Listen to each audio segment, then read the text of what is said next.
was cast from the joys of Eden. Vote, I say." "No, parson," said Josiah Broom, pushing himself to his feet and clearing his throat. "I don't think we should vote. I think it demeans us. I am not a man of violence, and I fear for all of us, but the facts are simple. Mynheer Nu, you say, is not a true man of God. Yet the Bible says, 'By their works shall you judge them.' Well, by his works I judge him. He healed our people. He carries no weapons. He speaks no evil. The woman, Shahrazad, whom you urge us to believe, bought guns from Mynheer Scasey, and then loosed the demons upon our community. By her works I judge her. To vote on such a trade would be a shame I will not carry." "Spoken like the coward you are," shouted the parson. "Do not vote then, Broom. Walk away. Turn your back on responsibility. Look around you. See the children and the women who will die, and for what? So that one man, whom we do not know, can escape the penalties of his treason." "How dare you call the man a coward?" stormed Beth. "If you are right, he just accepted death rather than shame. I've got 2 kids, and I'd give my life to see them happy and healthy, but I'll be damned before I give someone else's." "Very well," said the parson, fighting to control his anger. "Then let the vote take in all the people. And let the Lord God move in your hearts when you do so. Let all who wish the man Nu to be returned to his people walk over there and stand behind me." Slowly some of the men began to shift, and Ferd rose. "You go with him, Ezra Ferd, and you don't come back to me," shouted a woman. Ferd shifted uneasily, then sat down. In all, 27 men and 3 women moved to stand behind the parson. "Looks like that settles it," said Beth. "Now, let's see to the cook fires." She turned to leave, then stopped. Slowly she approached Josiah Broom. "We don't always see eye to eye, Mynheer, but for what it's worth, I'm sorry for the things I said to you, and I'm right proud to have heard you speak tonight." He bowed and gave a nervous smile. "I am not a man of decisive action, Beth, but I, too, am proud of what the people did here tonight. It's probably meaningless in the long run, but it shows what greatness mankind is capable of. Will you join my family and me for a meal?" "I would be glad to." Chapter 27. Shannow and Scasey walked to the crest of the last hill and found themselves looking down on a lake of dark beauty. The moon hung in the sky between 2 distant peaks, and the surface of the water shone like silver. By the shoreline, the campsite was lit by fires. The wagons spread like a necklace of pearls to reinforce the perimeter walls. From where they stood, all seemed peaceful. "This is a beautiful country," said Scasey. "God-forsaken, but beautiful." Shannow said nothing. He was scanning the horizon, seeking any sign of the reptiles. He and Scasey had passed through the gap in the wall and come across many tracks, but of the enemy there was no sign. Shannow was disturbed. As long as he knew where his enemy was, he could plan to defeat or avoid him. But the daggers had vanished, the tracks seeming to indicate they had headed for the woods to the west of the campsite. "Not much of a talker, are you, Shannow?" "When I have something to say, Scasey." "There seems to be a meeting going on down there," said Shannow, pointing to the centre of the campsite. "Well, let's get down there. I don't want decisions taken without me." Shannow walked ahead, leading the stallion. A sentry spotted them, recognizing Scasey, and the 2 men were ushered through a break in the perimeter wall. As the parson strode to meet them, Shannow saw that his face was flushed and his eyes angry. "Trouble, parson?" he asked. "A prophet is not without honour," saving his own land," snapped the parson. "Where are the other men?" "All dead," replied Scasey. "What's going on?" Swiftly the parson told them of the meeting and what he described as its satanic outcome. "It might have been different had you been here," he told Shannow, but the Jerusalem man did not reply. He led his horse to the picket line by the lake, stripped the saddle, and brushed the stallion down for several minutes. Then he fed him grain, allowed him to drink at the lakeside, and tethered him to the line. Shannow wandered through the campsite seeking Beth McAdam. He found her by her wagon, sitting at a fire with Josiah Broom and New, her children lying asleep beside her, wrapped in blankets. "May I join you?" asked the Jerusalem man. Beth made a space for him beside her, but Broom stood. "Thank you, Beth, for your company. I will leave you now." "There's no need to rush, Josiah. Where's there to go?" I think I'll get some sleep." He nodded to Shannow and walked away. "The man does not like me," said Shannow, as Beth passed him a cup of Baker's. "No, he doesn't." "You heard what happened?" "Yes. How are you faring now?" The shipbuilder shrugged. "I am well, Shannow, but your parson is unhappy. He feels I am a devil's disciple. I am sorry for him. He is under great strain, yet has performed wonders holding the people together. He is a good leader, but like all leaders, he has a belief that only he is right." A burst of gunfire came from the western woods, more than a mile away. Shannow stood and gazed across the open ground, but he could see nothing, and the sound faded. Returning to his seat, he finished his drink. "I think I know how I might get home," said Nu. "The temple at Ad had an inner sanctuary, where once a year the elders would heal supplicants. They had Sipstrasi. If the end came suddenly, perhaps the stones are still hidden there." "A good thought," said Shannow. "I'm riding there myself. Come with me." "What do you plan to do there?" asked Beth. "It is said, by the parson and others, to be a city of beasts ruled by a dark queen. I shall go to her, tell her of the reptiles and the attack." "But she's evil," protested Beth. "You'll be killed." "Who is to say she is evil?" answered Shannow. "The parson has never seen her. No one has come beyond the wall in years. I trust my own eyes, Beth McAdam." "But the beast back in the town, the lion creature, you saw it? It was terrifying." "I also met such a creature when I was in need, Beth. He healed my wounds and tended me. He told me of the Dark Lady. He said she was a teacher who worked among the people of the lion, the bear, and the wolf. I will not trust to rumor. I will make no judgments." "But if you're wrong—" "So be it." "I will come with you, Shannow," Nu said. "I need a stone. I need to return home. My world is about to die, and I must be there." Shannow nodded. "Let us walk a while. There are matters we must speak of." The two men strolled to the lake and sat by the waters. "When we spoke on the hillside," said Shannow, "you told me of the king and his evil. But you did not say his name. Tell me, is it Pendaric?" "Yes, the King of Kings. Is it important?" "I owe the man my life. He saved me twice.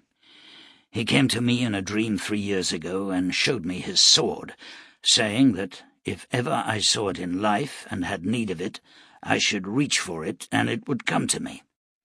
When I fought Sorrento in the cavern of the Motherstone, I saw the image of the sword carved on an altar. I stretched out my hand and the blade appeared. Later, when the cavern flooded and I was dying, Pendaric's face appeared beside me, leading me to safety." "I do not understand all this, Shannow. What are you trying to tell me?" "I owe him. I cannot go against him." Nu picked up a flat stone and skimmed it across the water. "There was a time when Pendaric was a good king, even a great one. But the sons of Belial came to him and showed him the power of Sipstrasi when fed by blood. He changed Shannow. Evil swamped him. I have seen children hauled up by their ankles over the altars of Molech Belial, their throats cut. I have seen young women slaughtered in their hundreds. But I have not, though I know you speak the truth, because Pandaric told me he was the king who had destroyed the world. He will fall whatever I do or do not do. Nu skimmed a second stone. I build ships, Shannow. I shape the keels. I work the wood. Everything in its place and its rightful order. You cannot start with the deck and build around it. It is the same with Pandaric. You and I are servants of the Creator, and he also believes in order. He created the universe, the suns and moons and stars, then the world, then the creatures of the sea. Lastly, he placed man upon the earth, all in order. What has this to do with Pandaric? Everything. He has changed the order of the universe. Atlantis is dead, Shannow. It died 12,000 years ago. Yet it is here, its sun shining alongside our own. The spirit Pandaric who saved you is yet to be. The king beyond is not yet him, you understand. The evil ruler who is trying to conquer worlds beyond imagination has not yet met you. Only after the doom of Atlantis will he come into your life. Therefore you owe him nothing. There is another thought too, Shannow. You have already gone against him, and perhaps he now knows of you. Perhaps that is why he came to you 3 years ago. He already knew you, though you had no knowledge of him. My mind feels like a kitten chasing its tail, said Shannow, smiling. But I think I understand. Even so, I will not go against him directly. You may be forced to, Nu told him. If 2 ships are lashed together in a storm and one is holed, what happens to the other? I do not know. They both sink? Indeed they do. Then think on this, my friend. Pandaric has joined our 2 worlds together. There is a gateway to the past. What happens when the oceans rise? Shannow shivered and gazed at the stars. In Balakris, he said, I had a vision. I saw the tidal waves sweeping towards the city, higher than mountains and black as the pit. I watched it roar. It was a terrible sight. You think it would pour through the gateway? What would stop it? Both men were silent for a while. Then Shannow reached into his pocket and removed the golden coin he had found in Shiran's cave. He stared down at the engraving. What is it? Asked Nu. The sword of God, Shannow whispered. Bull reined in his horse and listened to the sudden flurry of gunshots. He had followed the daggers at a discreet distance, watching them climb into the timberline, guessing their objective was to circle the campsite and attack under cover of darkness. He'd been just about to ride back and warn the parson when the shots shattered the silence. He glanced back at the distant camp with its twinkling fires. If he returned now, he would have little to report. He drew his gun and checked the loads. Then, with pistol in hand, he steered his horse into the trees. He rode slowly, following a deer trail, stopping often to listen. The wind was picking up, and the branches above him whispered and crackled. But every now and then the wind would drop, and then Bull thought he heard sounds of roaring beasts. Sweat beaded his brow. He pulled his hat from his head and wiped his face with the sleeve of his shirt. "You got to be crazy, boy," he told himself, touching his heels to the mare's side. She was a good cattle pony, mountain-bred for stamina and speed over short distances, but her ears were pressed flat against her skull, and she moved skittishly, as if a scent on the night breeze frightened her. The wind died, and Bull heard a terrible growling from ahead. He pulled on the reins and considered riding back. Instead, he dismounted, looped the pony's reins around a branch, and crept forward. Pushing aside a thick bush, he gazed on a scene of carnage. The bodies of reptiles littered the clearing beyond, and giant bears were ripping at their flesh. At the centre of the clearing he saw a flash of golden hair as the body of the woman Shahrazad was dragged away into the night. Swiftly he did a count. There were some 40 huge creatures here, and he could hear growling from all around him. He backed away, his pistol cocked. Suddenly a colossal bear reared up alongside. Bull rolled and put a shot into the gaping jaws that towered over him, but a massive taloned arm swept out, hammering him to the ground. He landed heavily, but managed another shot as the beast moved in, its mouth spewing blood. Jacques leapt from the undergrowth with a serrated dagger in his hand. He landed on the bear's back, and the knife plunged into the beast's right eye. It fell with a great crash. Bull scrambled to his feet and ran back for the pony, the reptile moving alongside. Reaching his mount, Bull scrambled into the saddle, dragging the reins clear. From all around him came the sounds of huge bodies crashing through the undergrowth. Jacques hissed and waited, his bloody dagger raised. Instinctively, Bull stretched out a hand. "We'd best get out of here," he shouted. Jacques reached up, took the hand, and vaulted up behind Bull. The little pony took off down the deer trail as if its tail was on fire. They emerged onto open ground and galloped clear of the trees. "Much good fighting," said Jacques. "Many souls." Bull dragged on the reins and glanced back. The bears had halted by the tree line and were gazing after them. He allowed the pony a short breather and then headed in a walk towards the campsite. "I ain't sure as how you'll be too welcome, Jacques," he said. "The parson's likely to boil you in oil." The reptile said nothing, its wedge-shaped head resting on Bull's shoulder. "You hear me?" There was no movement, and Bull cursed and rode on. The sentries allowed him through, then saw his passenger. Words swept the campsite faster than a fire through dry grass. Bull climbed down, twisting to catch Jacques' falling body. He laid him on the grass, then saw the awful talon cuts on his shoulders and back. Blood seeped to the ground as Jacques' golden eyes opened.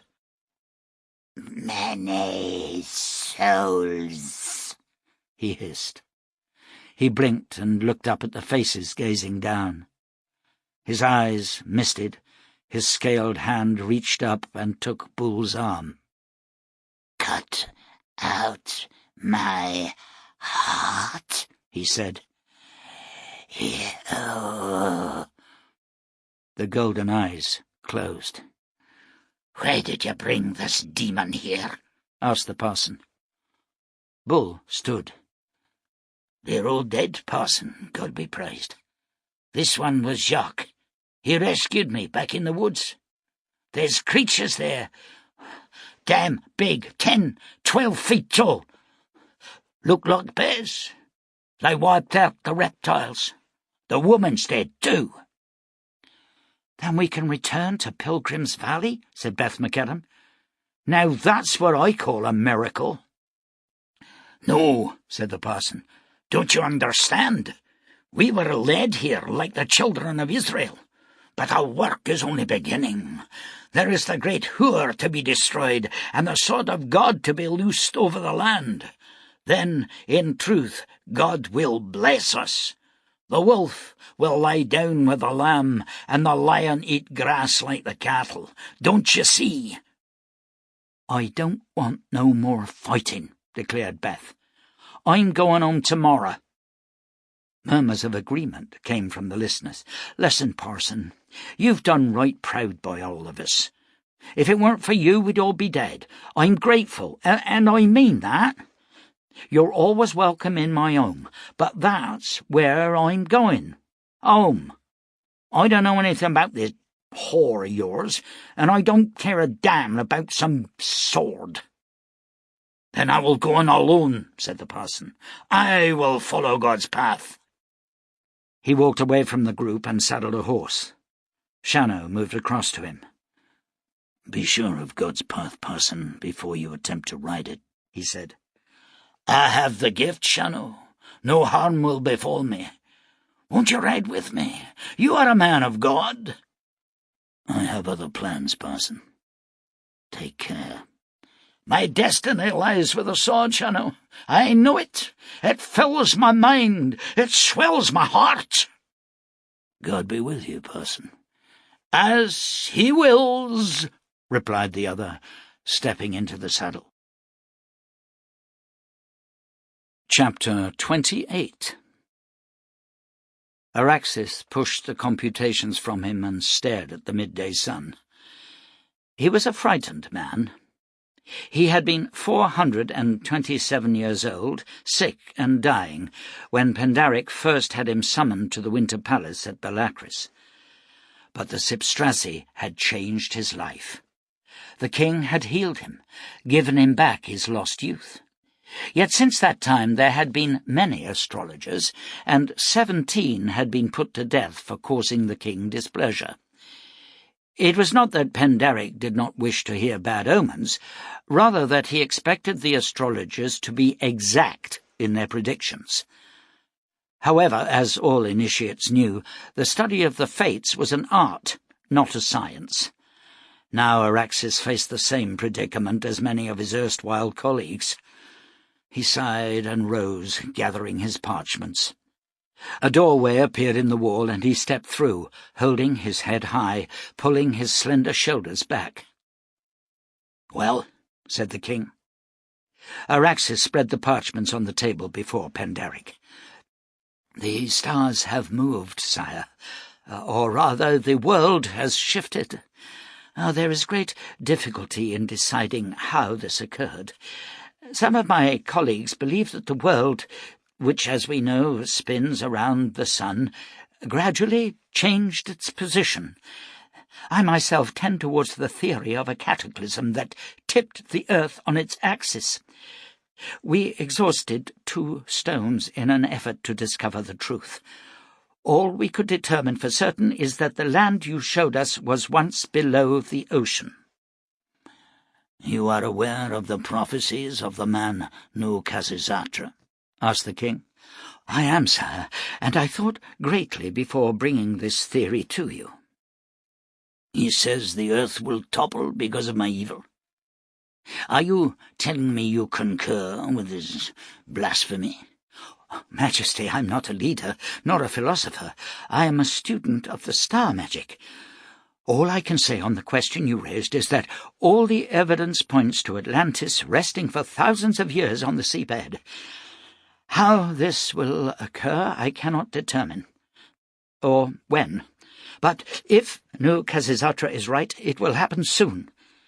He said the year's end would see the doom of Atlantis. That is 6 days from now."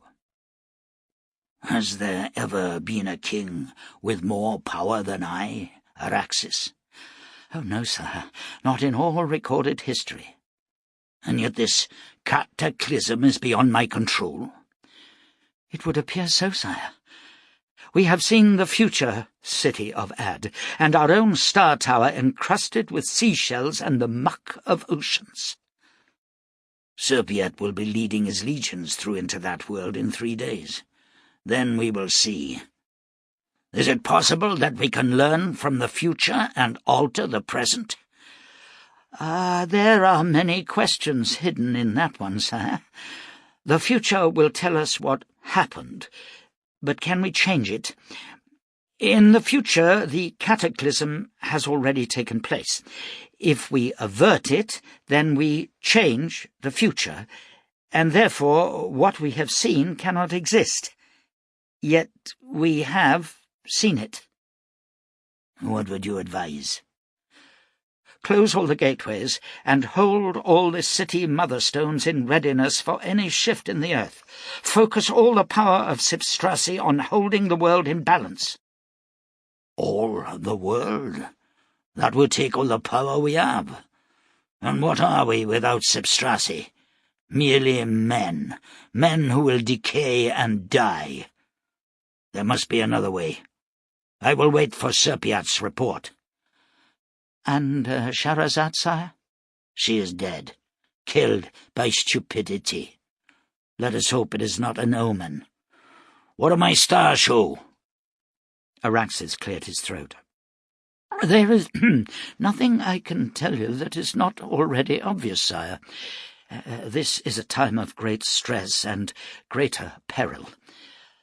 A journey is indicated from which there is no return." "Are you speaking of my death?" stormed the king, drawing a gold-adorned dagger and holding it to the astrologer's throat. "I always swore to be truthful, Majesty. I have remained so," whispered Araxes, staring into the gleaming eyes of the monarch. "I do not know." Pandaric hurled the astrologer from him. "I will not die," he hissed. "I will survive, and so will my nation. There is no other law in the world than mine. There is no other god but Pandaric." Clem Steiner hauled himself up from the bed in the wagon and pulled on his shirt. His chest wound dragged on the stitches, and his leg felt numb, but he was healing well. He dressed slowly and climbed over into the driver's seat. Beth was fixing the traces to the oxen, but she stopped as she saw him.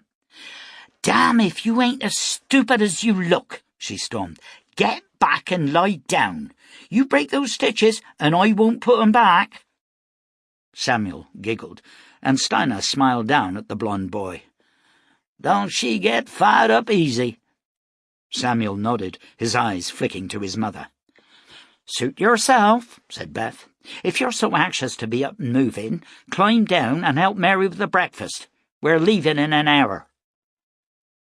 Shannow arrived as the injured man was negotiating the painful climb down. Clem was out of breath by the time he made it to the ground and clung to the brake, his face chalk white.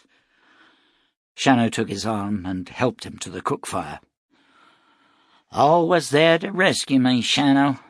I'm starting to look on you as a mother." "I'm surprised you're alive, Steiner. You must be tougher than I gave you credit for." Clem managed a weak grin, then lay back as Shannow sat beside him. "I hope you've purged yourself of the wish to kill me." "I have that," Steiner answered. "It'd be downright bad manners. What was all the commotion during the night?" "The reptiles were wiped out. Your friend Bull can give you the details." A sentry gave out a shout of warning, and Shannow left Steiner and ran to the perimeter. More than 100 of the bears were moving slowly across the open ground. One man levelled a rifle, but Shannow shouted, "Don't shoot!" and reluctantly he laid down the weapon. The beasts were of prodigious size, with massive shoulders and hairless snouts. Their arms were out of proportion to their bodies and hung low to the ground before them. Mostly they walked on their hind legs, but occasionally they dropped to all fours. Shannow climbed over the perimeter log and walked out to meet the animals. "You a crazy man?" shouted Skazy, but Shannow waved him to silence. He walked slowly forward and then stood, his hands hooked in his belt. Close up, the creatures reminded him of Shere Ran. Though their bodies were bestial and twisted, their eyes were round and humanoid, their faces showing glimpses of past humanity. "I am Shannow," he said. The beasts stopped and squatted down, staring at him. One, larger than the rest, dropped to all fours and moved in. Shannow found his hands itching to grasp the pistol butts, yet he did not. The beast came closer still, then reared up before him, its taloned arms flashing past his face and coming to rest on his shoulders. The creature's face was almost touching his own. "Shannow," it said. "Yes, that is my name. You have killed our enemies, and we are grateful." A talon touched Shannow's cheek. The great head shook. "Not enemies, Shannow. Ryder brought one to your camp." "He is dead," Shannow said. "What do you want in the land of the Dianai?" "We were driven here by the reptiles. Now the wagons will return to the valley beyond the wall. We mean no harm to you or your people." "People, Shannow, not people. Things, beasts." He growled, lifted his talons from Shannow's shoulders and squatted on the grass. Shannow sat beside him. "My name is Carol, and I can smell their fear," said the creature, angling his head towards the camp. "Yes, they are afraid. But then, so am I. Fear is a gift, Carol. It keeps a man alive." "Once I knew fear," said Carol. "I knew the fear of becoming a beast. It terrified me. Now I am strong, and I fear nothing, save mirrors or the still water of pools and lakes. But I can drink with my eyes closed. I still dream as a man, Shannow." "Why did you come here, Carol?" "To kill you all." "And will you?" "I have not decided yet. You have weapons of great power. Many of my people would be struck down. Perhaps all. Would that not be wonderful? Would that not be an answer to prayer?" "If you want to die, Carol, just say the word. I will oblige you." The beast rolled to its back, scratching its shoulders on the grass. Then it reared up, its talons once more touching Shannow's cheek. But this time it felt the cold metal of his pistol resting under its chin. A sound close to laughter came from Carol's fanged mouth. "I like you, Shannow. Take your wagons and leave our lands. We do not like to be seen. We do not like grubbing in the ground for insects. We wish to be alone." Carol stood, turned and ambled away towards the distant woods, his people following him. McGillis lay on his stomach watching the scene, enhancing his vision and hearing through the power of the bloodstone.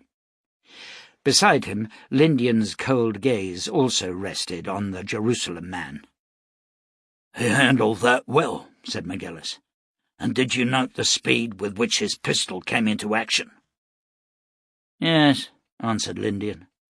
"But how did he know the beast would not kill him? Can he read minds? Is he a seer?" McGillis elbowed himself back from the skyline and stood. "I don't know, but I would doubt it. The Lord, our Father, would have warned us of such talent." "Would he?" Lindian queried. "He admitted it was a test." McGillis shrugged. "We will see during the next 3 days. Why have you remained with me, Lindian? Why did you not ride off, like Rodiel?" The slender warrior smiled.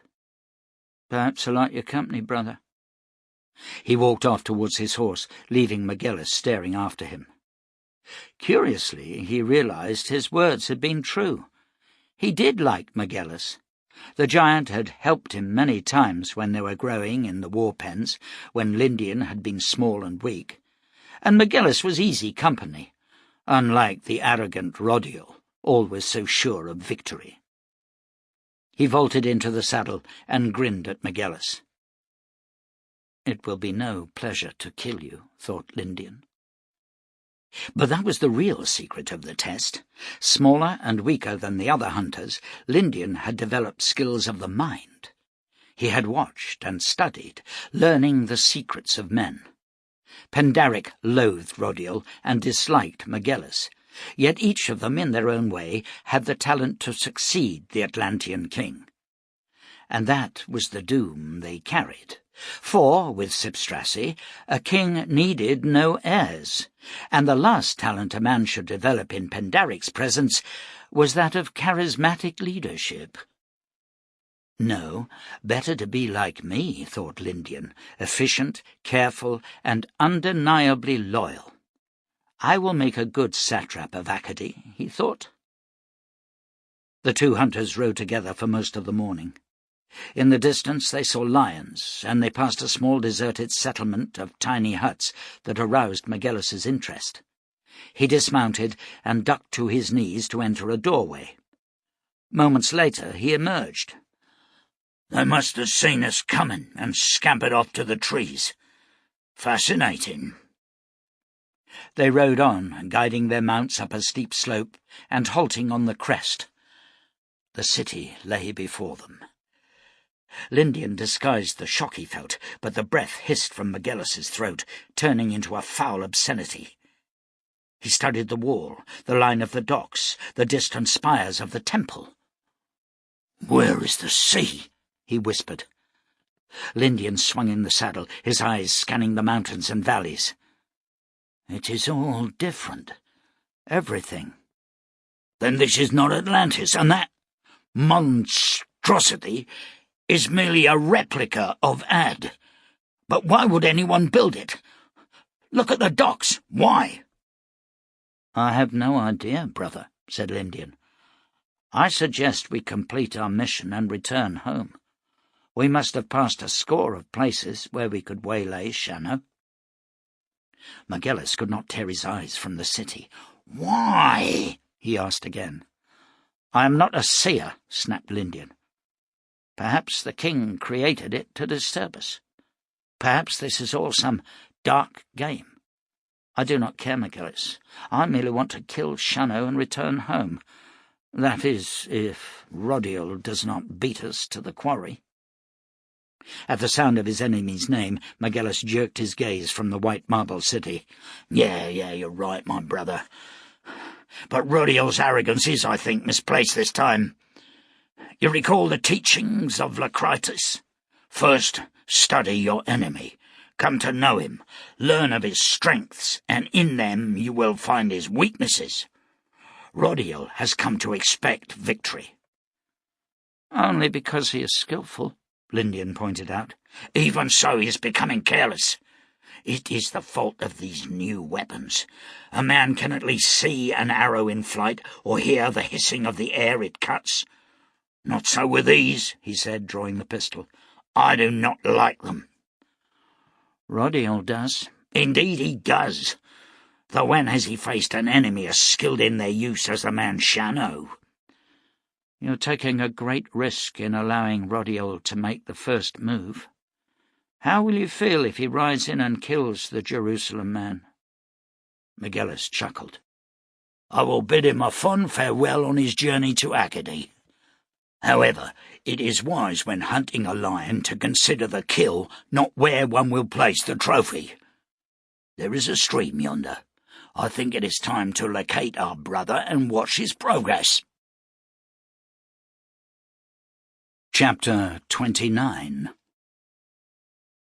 Nu Khasisatra felt awkward on the horse he had borrowed from Skazi. He'd never enjoyed riding, and on every slope he closed his eyes and prayed as he swayed in the saddle, his stomach churning. I would sooner ride a storm at sea than this creature. Shannow chuckled. I've seen sacks of carrots ride with more style, he said. Do not grip with your calves, just the thighs, letting the lower leg hang loose. And when going downhill, keep her head up. My spine is being crushed, grumbled Nu. Relax. Settle down in the saddle. Oh, by heaven, I've never seen a worse rider. You're unsettling the mare. The feeling is mutual, said Nu. They rode on through a wide valley, leaving the wagons far behind. The sun was obscured by clouds, and the threat of rain hung in the air. Towards noon, Shannow spotted a rider approaching them. He reined in and took out his long glass. At first he thought the man was elderly, for his hair was bone white, but as he focused the glass he saw that he was mistaken. The rider was young and wearing a black and silver tunic with dark leggings and high riding boots. He passed the glass to Nu, and the shipbuilder cursed. "It is one of Pendaric's killers. They are the hunters. He is searching for me, Shannow. Best you ride away." "It is only one man, Nu." "Maybe so, but such men you would not want to meet. They are reared in war pens. They fight and kill each other from their earliest days. They are bred for strength, speed, and stamina, and there are no fighting men to equal them. Believe me, Shannow, ride away while there is still time. Please, I do not want to see you come to any harm."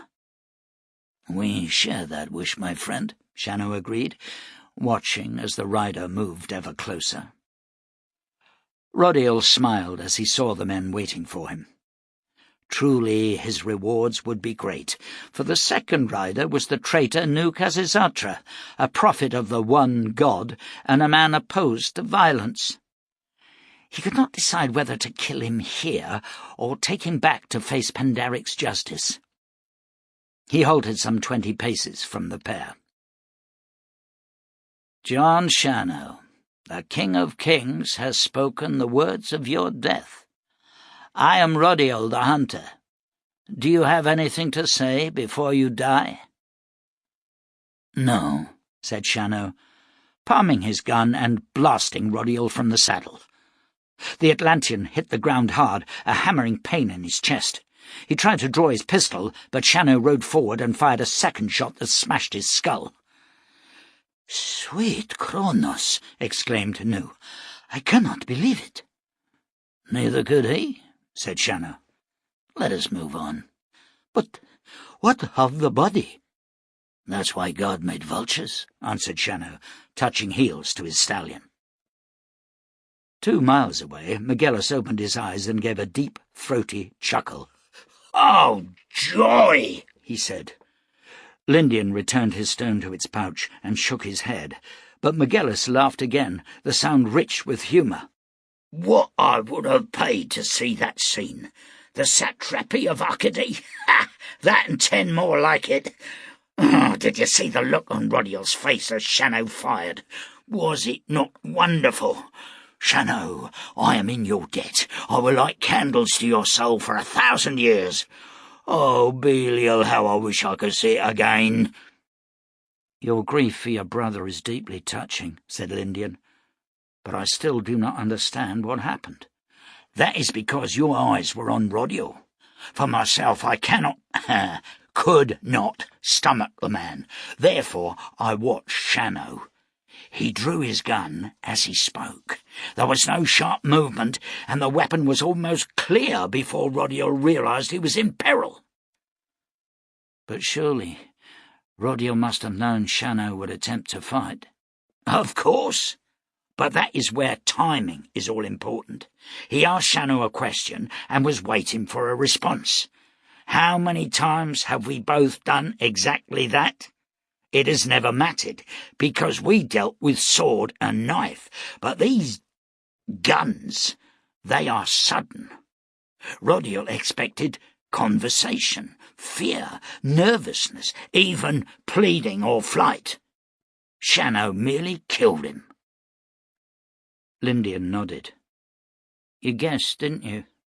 You expected this?" "I did, but the outcome was beyond my greatest hopes. It is the guns, Lindian. We can master their uses with ease, but not the great changes they create in man-to-man battles. It's what I tried to say earlier. With the sword, the lance, or the mace, battle becomes ritualized. Opponents must circle one another, seeking openings, risking their lives. It all takes time. But the gun, a fraction of a heartbeat separates man from corpse. Shannow understands this. He's lived all his life with such weapons. There is no need for ritual or concepts of honour. An enemy is there to be shot down and forgotten. He will light no candles for Rodiel. Then how do we tackle him? We cannot kill him from ambush. We must face him. He will show us his weakness, Lindian. Tonight we will enter his dreams, and they will give us the key. Shannow and Nu made their camp in the lee of a hill. The Jerusalem man said little and moved away to sit alone, staring at the city they would visit in the morning. His mood was dark and sombre. A long time ago he told Donna Tabard, "Each death lessens me, lady." But was it still true? The execution of Weber had been a first, an unarmed man made to stand, humiliated in front of his peers, and then gunned down. The other man in the crowd had done nothing but speak. For that he too was dead. What separates you from the brigand now, Shannow? There was no answer. He was older, slower, more reliant on skill than speed. And worse, he had cocooned himself within his reputation, allowing the legend to awe lesser men into bending to his will. For what? He whispered. Is the world a better place? Is Jerusalem any closer? He thought back to the white-haired young man who had accosted them on the trail. Was that a duel, he asked himself? No, it was murder. The young warrior had no chance. You could have waited and met him on equal terms. Why? Honour? Fair play? Why not? You used to believe in such virtues? He rubbed at his tired eyes as Nu strode over to him. Do you wish to remain alone? I will be alone whether you join me or not. But sit anyway. Talk of it, Shannow. Let the words bring out the bile inside. There is no bile. I was thinking about the hunter. Yes, he was Rodiel, and he had killed many. I was surprised at the ease with which you sent him to the grave. Yes, it was easy. They're all easy. Yet it troubles you. Sometimes in the dark of night. I killed a child once, ended his life by mistake. He troubles me. He haunts my dreams. I've killed so many men, and it is all becoming so easy. God did not make man to be alone, Shannow. Think on it. You think I have not? I tried once to settle down, but I knew before I lost her that it was not for me. I'm not a man made for happiness. I carry such guilt over that child, Nu. Not guilt, my friend. Grief. There is a difference. Yours is a skill I would not wish to acquire, yet it is necessary. In my own time there were wild tribes bordering our lands. They would raid and kill. Penderic destroyed them, and we all slept easier in our beds. As long as man remains the hunter-killer, there will be a need for warriors like you. I can wear my white robes and pray in peace. The evil can dress in black. But there must always be the grey riders to patrol the border between good and evil. We're playing with words, Nu. Grey is only a lighter shade of black. Or a darker shade of white? You are not evil, Shannow.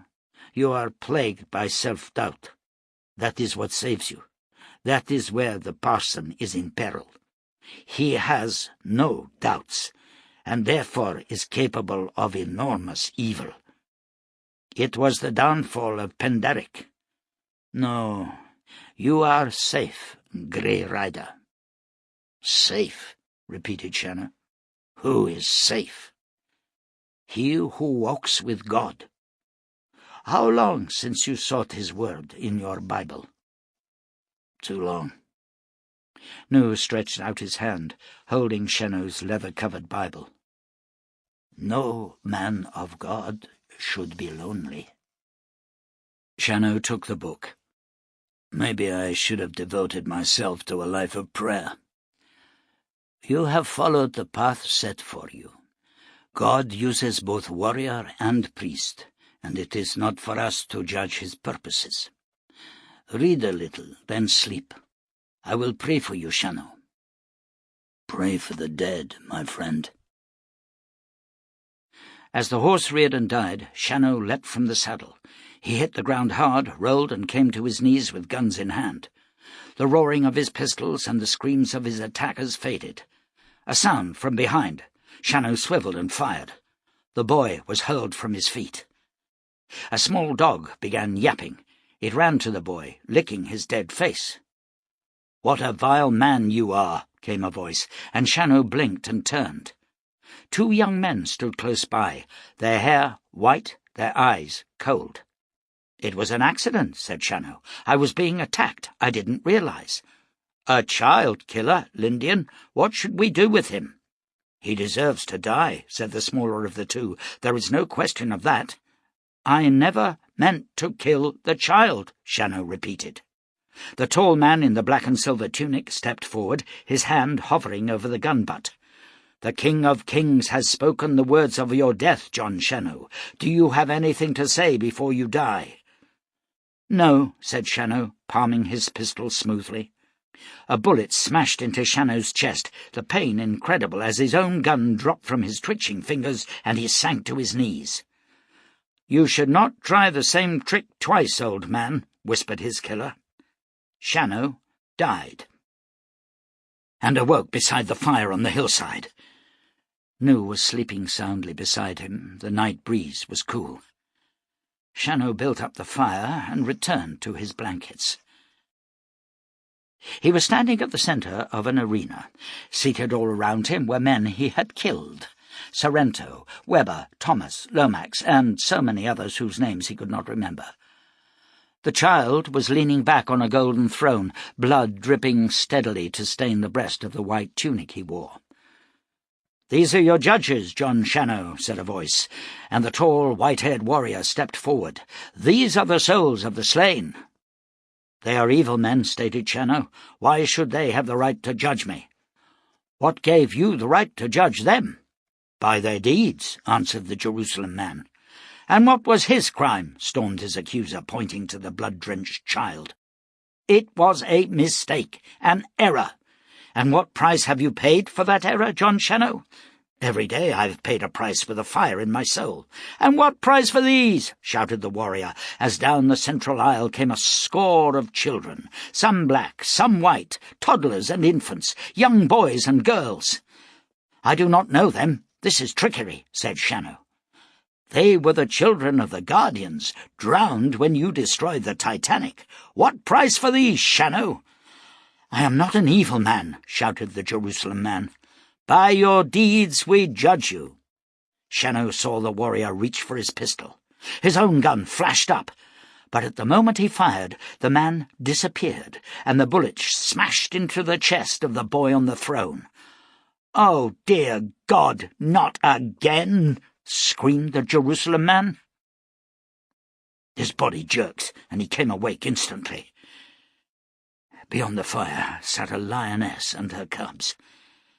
As he sat up, the lioness growled and moved back, the cubs scampering after her. Shannow banked up the fire, and Nu awoke and stretched. "Did you sleep well?" he asked. "Let's pack up and move on," Shannow answered. As always, when the parson needed to pray in solitude, he headed for the high country bordering the clouds. His route took him through the woods of the Bear People, but he cared nothing for danger. A man on his way to speak with his Maker, he knew that nothing would keep him from that appointment. His soul was heavy, for the people had rejected him. He should have expected that, he knew, for it was always the way with prophets. Did they not reject Elijah, Elisha, Samuel? Did they not spurn the Son of God himself? The people were weak, thinking only of their bellies or their small needs, just like the monastery with their constant prayers and works of little good. "The world is evil," the abbot had told him. "We must turn our faces from it and seek the greater glory of God through worship." "But God made the world, Abbot, and Jesus himself asked us to go among the people as yeast to dough." "No, he did not," the abbot answered. "He asked his disciples to do that. But this is Armageddon. These are the end days. The people are not for saving. They have made their choices." He'd left the monastery and taken a meagre living in a mining town, preaching in a bell-shaped tent. But the devil had come to him there and found him wanting.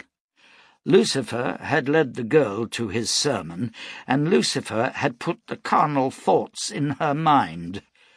Oh, he had fought the desires of the flesh, but how weak is man!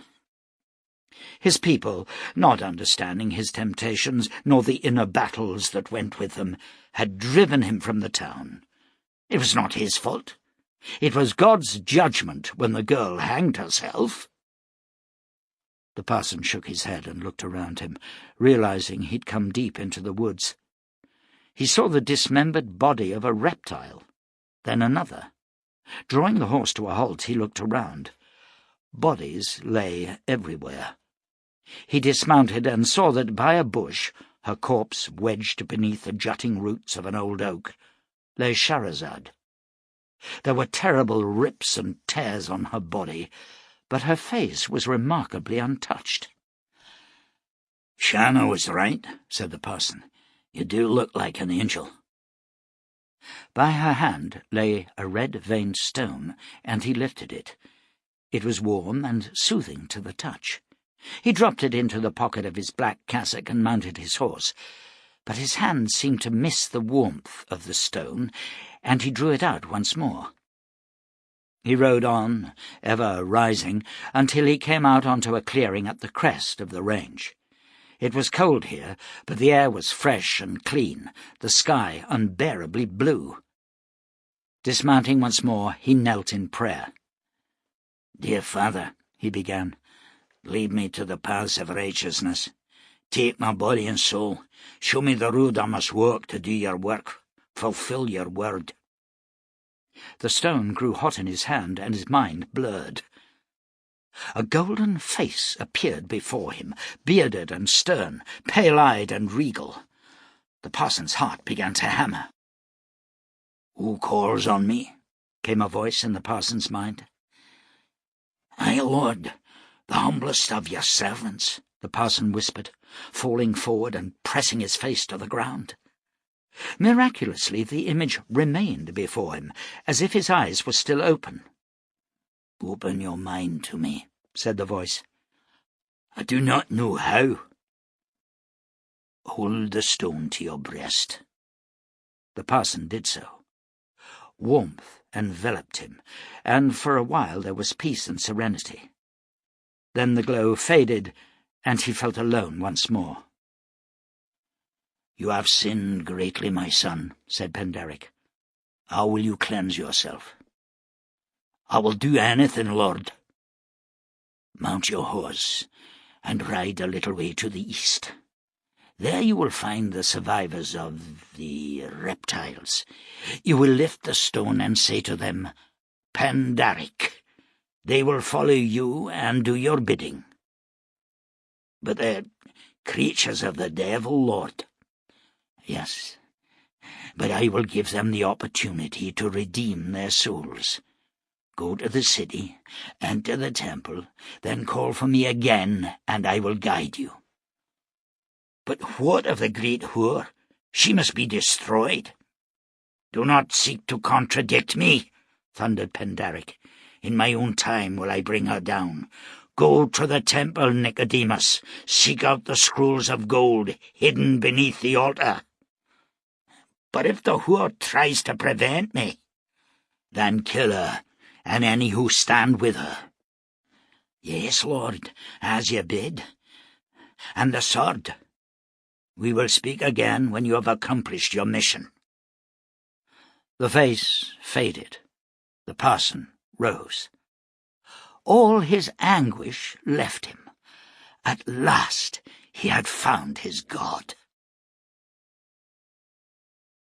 Chapter 30.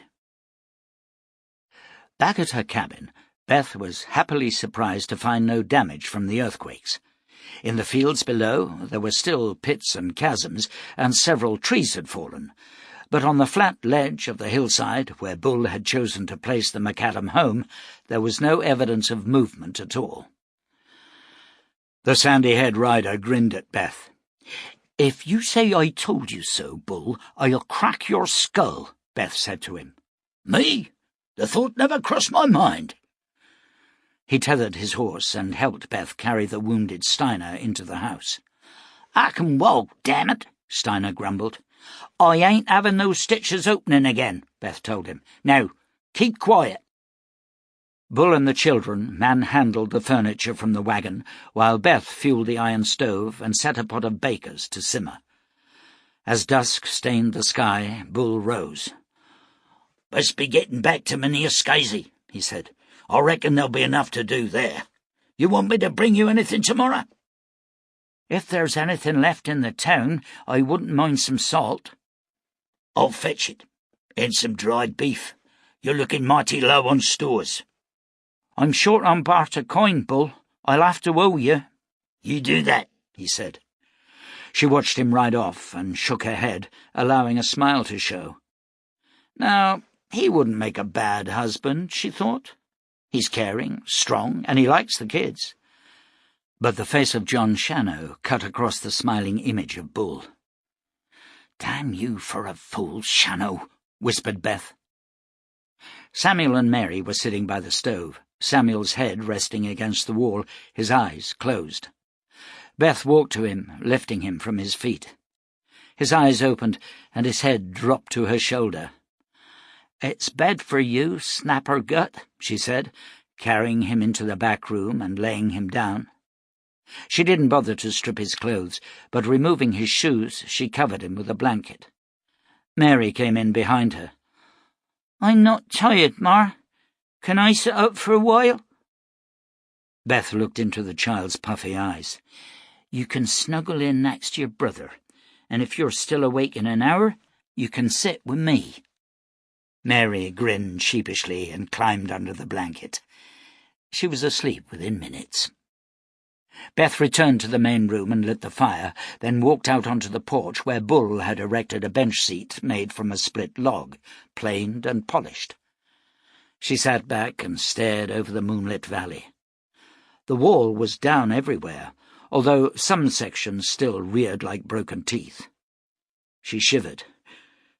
"Nice night," observed Steiner, limping out to sit beside her.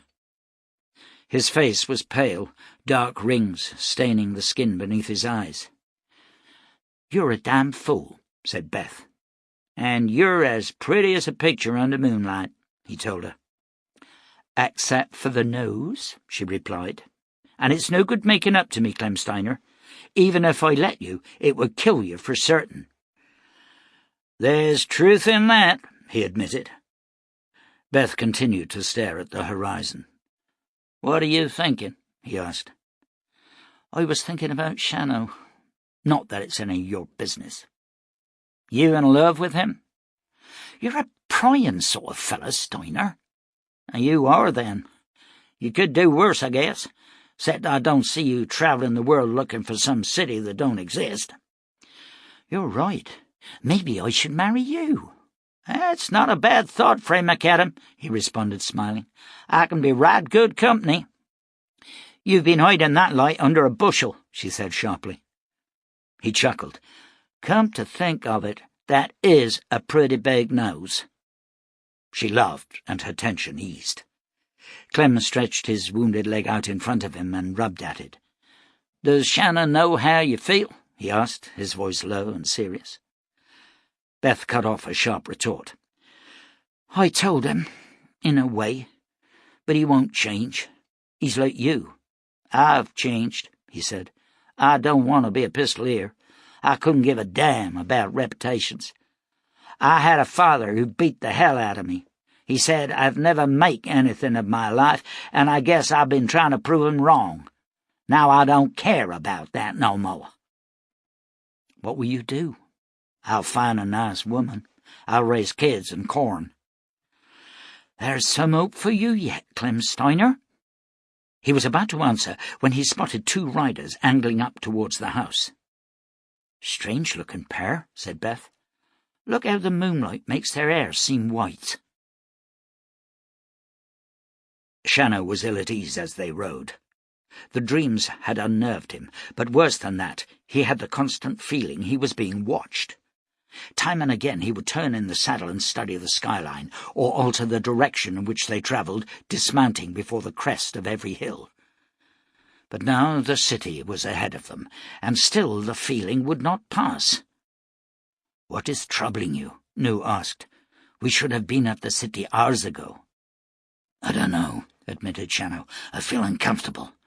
"No more than I feel, perched on this horse," responded Nu. A rabbit darted across their path, and Shannow's gun swept up. He cursed softly, then flicked the stallion's flanks with his heels. The city was protected by a great wall, but the recent earthquakes had scored it with cracks. There were no gates, but as they entered the city, Shannow could see deep holes in the stones where hinges had once been placed. The gates, Nu told him, were of wood and bronze, emblazoned with the head of a lion, and this entrance would take you through the streets of silversmiths and onto the sculptor's quarter. My home was close by. People in the streets stopped and stared at the riders. There was no animosity here, only curious gazes. There were more women than men, Shannow noticed, and they were tall and well-formed. Their clothes mainly hide, beautifully embroidered. He halted his horse. "I seek the Dark Lady," he said, removing his hat and bowing. The nearest woman smiled and pointed to the east. "She is in the high tower with Oshiri," she answered. "God's peace upon you," Shannow told her. "The law of the One be with you," she replied. The horses' hooves clattered on the cobbled street. "In my time, no beasts were allowed into this quarter," said Nu. "The residents found the smell of manure less than appealing." A bent and crippled shape loomed before them, and Shannow's mind was hurled back to Shere Ran. His stallion reared, but he calmed it with soft words. The man-beast ambled past, not able to lift his huge, misshapen head. "Poor soul," said Nu as they walked their horses on. The street widened into a statue-lined road that stretched, arrows straight, towards a tall palace of white marble. "Penderic's summer home," explained Nu. "It also houses the temple." The road ended at a colossal stairway more than 100 paces wide, slowly rising to an enormous archway. "The steps of the king," said Nu. Like the road, the steps were lined with statues, each one carved from marble and each bearing a sword and a sceptre. Shannow urged on the stallion and rode the steps. Nu dismounted and led the mare after him. As the Jerusalem man reached the archway, a slender black woman moved from the shadows to greet him. Shannow recalled the moment he had first seen her, carrying her son from the wreck of the resurrected Titanic. "Amaziga, you are the Dark Lady," he said, as he climbed down from the saddle. "The same, Shannow. What are you doing here?" He noted the tension in her voice, the lack of warmth in her eyes. "Am I such an unwelcome visitor?" "There are no evils here for you to slay, I promise you that." "I'm not here to kill. Do you think me such a villain?" "Then tell me why you are here." Shannow saw a movement behind her, deep in the shadows of the archway. A young man appeared. Once he must have been strikingly handsome, but now his face was distended and his shoulders bowed. Guiltily Shannow averted his eyes from the man's deformities. "I asked you a question, Shannow," said Amaziga Archer. "I came to warn you of impending perils, and also to see the sword of God. but it would be pleasant if we could talk inside somewhere.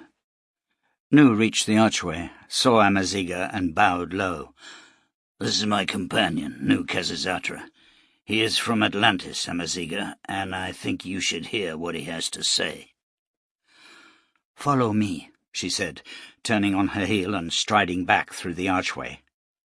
The deformed man followed her silently, Nu and Shannow bringing up the rear. They found themselves in a wide, square courtyard. Amaziga crossed it, past a circular fountain, and continued on through a huge hallway. Shannow tethered his stallion and Nu's mare in the courtyard and entered the building.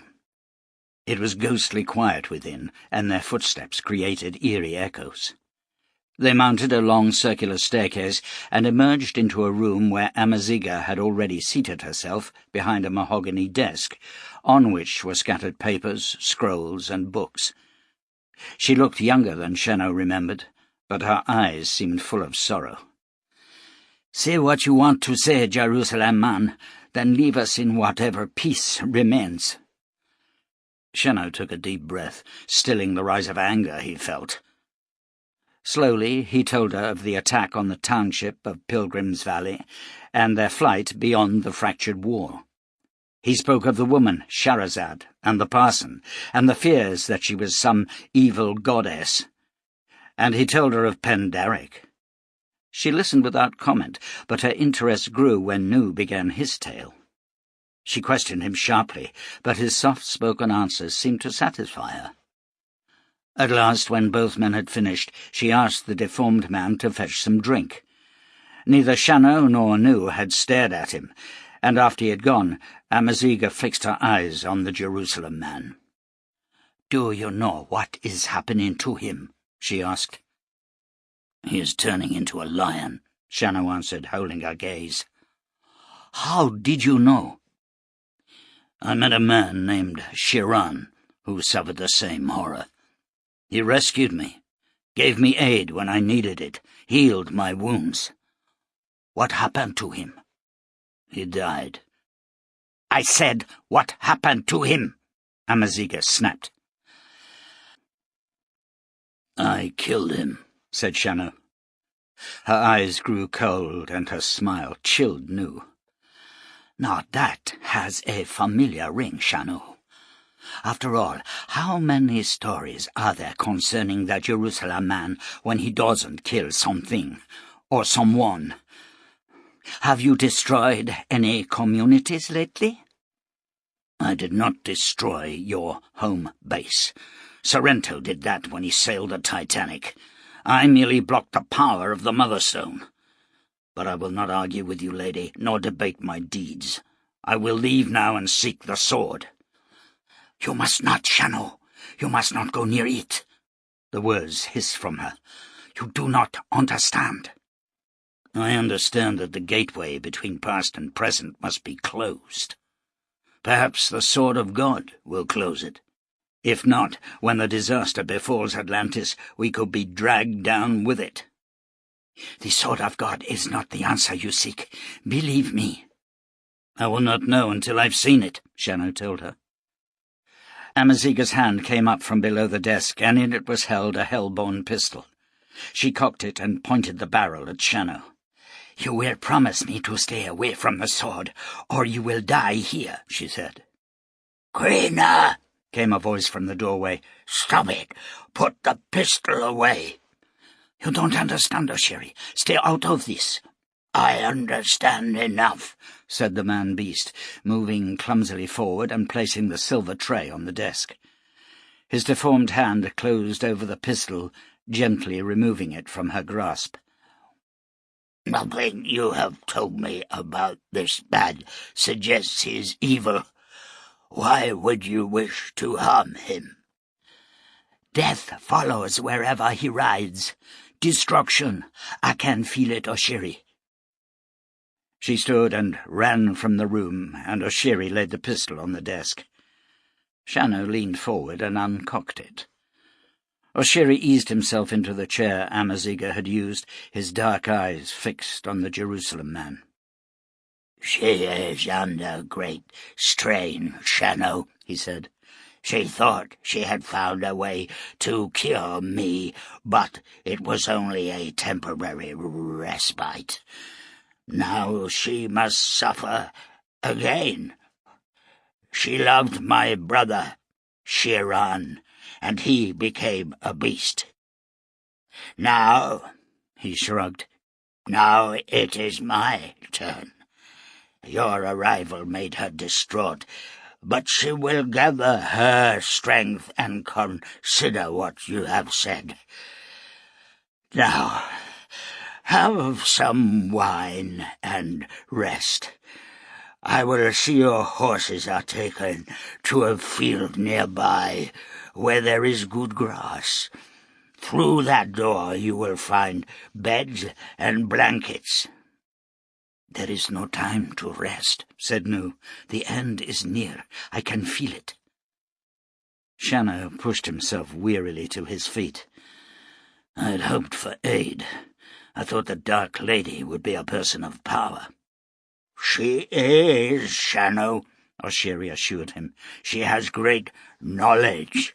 Give her time. You heard, Nu. There is no time. We will ride on to the sword, but first Nu needs to search the temple's sanctuary. Why? Oshiri asked. There could be something there that will help me to return home, Nu told him. The sound of gunshots came from close by, followed by screams of terror. You see? Shouted Amaziga Archer from the doorway, pointing at Shannow. Where he rides, death always follows. Chapter 31. The parson rode boldly into the clearing where 23 survivors of the Daggers force had gathered. Several were wounded, their scaled limbs bound. Others were keeping watch, rifles poised, for any attack from the bears. Holding the bloodstone high, the parson guided his mount in amongst his enemies, and voiced the single word that his god had commanded him. "Pandaric," he said, as rifles were aimed at his chest. The guns were lowered instantly. "Follow me," ordered the parson, riding from the clearing. The reptiles took up their weapons, formed 2 lines, and marched out behind his horse. The parson was exultant. "How mysterious are the ways of the Lord," he told the morning air, "and how great are his wonders." On the plain before the city, lions gathered in great numbers, padding forward to stand in the parson's path. He lifted his stone. "Give way!" he bellowed. A black-maned beast reared up in pain, then ran to the left. The others followed it, leaving a path through which the parson heeled his mount. He led the reptiles to the northern gateway and then turned in the saddle. "All who resist the will of God must die," he declared. Confident that the awesome power of the Creator was with him, he entered the gateway. Beyond it he saw many people. None stood in his way. They gazed with frank, open curiosity as the marching reptiles and the parson rode on through white-walled streets. A young woman with a child stood close by, holding the toddler's hand. "The temple," inquired the parson. "How shall I reach it?" The woman pointed to a high-domed building, and he approached it. The temple pillars were massive and close-set. He dismounted and walked up the long stairway with the reptiles behind him. An old man moved out to stand before him. "Who seeks the wisdom of the law of one?" he asked. "Step aside for the warrior of God," the parson told him. "You cannot enter," replied the old man pleasantly. "The priests are at prayer. When the sun touches the western wall, then may your entreaties be heard." "Out of my way, old man," the parson ordered, drawing his pistol. "Do you not understand?" asked the high priest. "It is not allowed." A shot echoed in the temple corridors, and the high priest fell back without a sound, blood pumping from a hole in his brow. The parson ran into the temple, the reptiles swarming after him.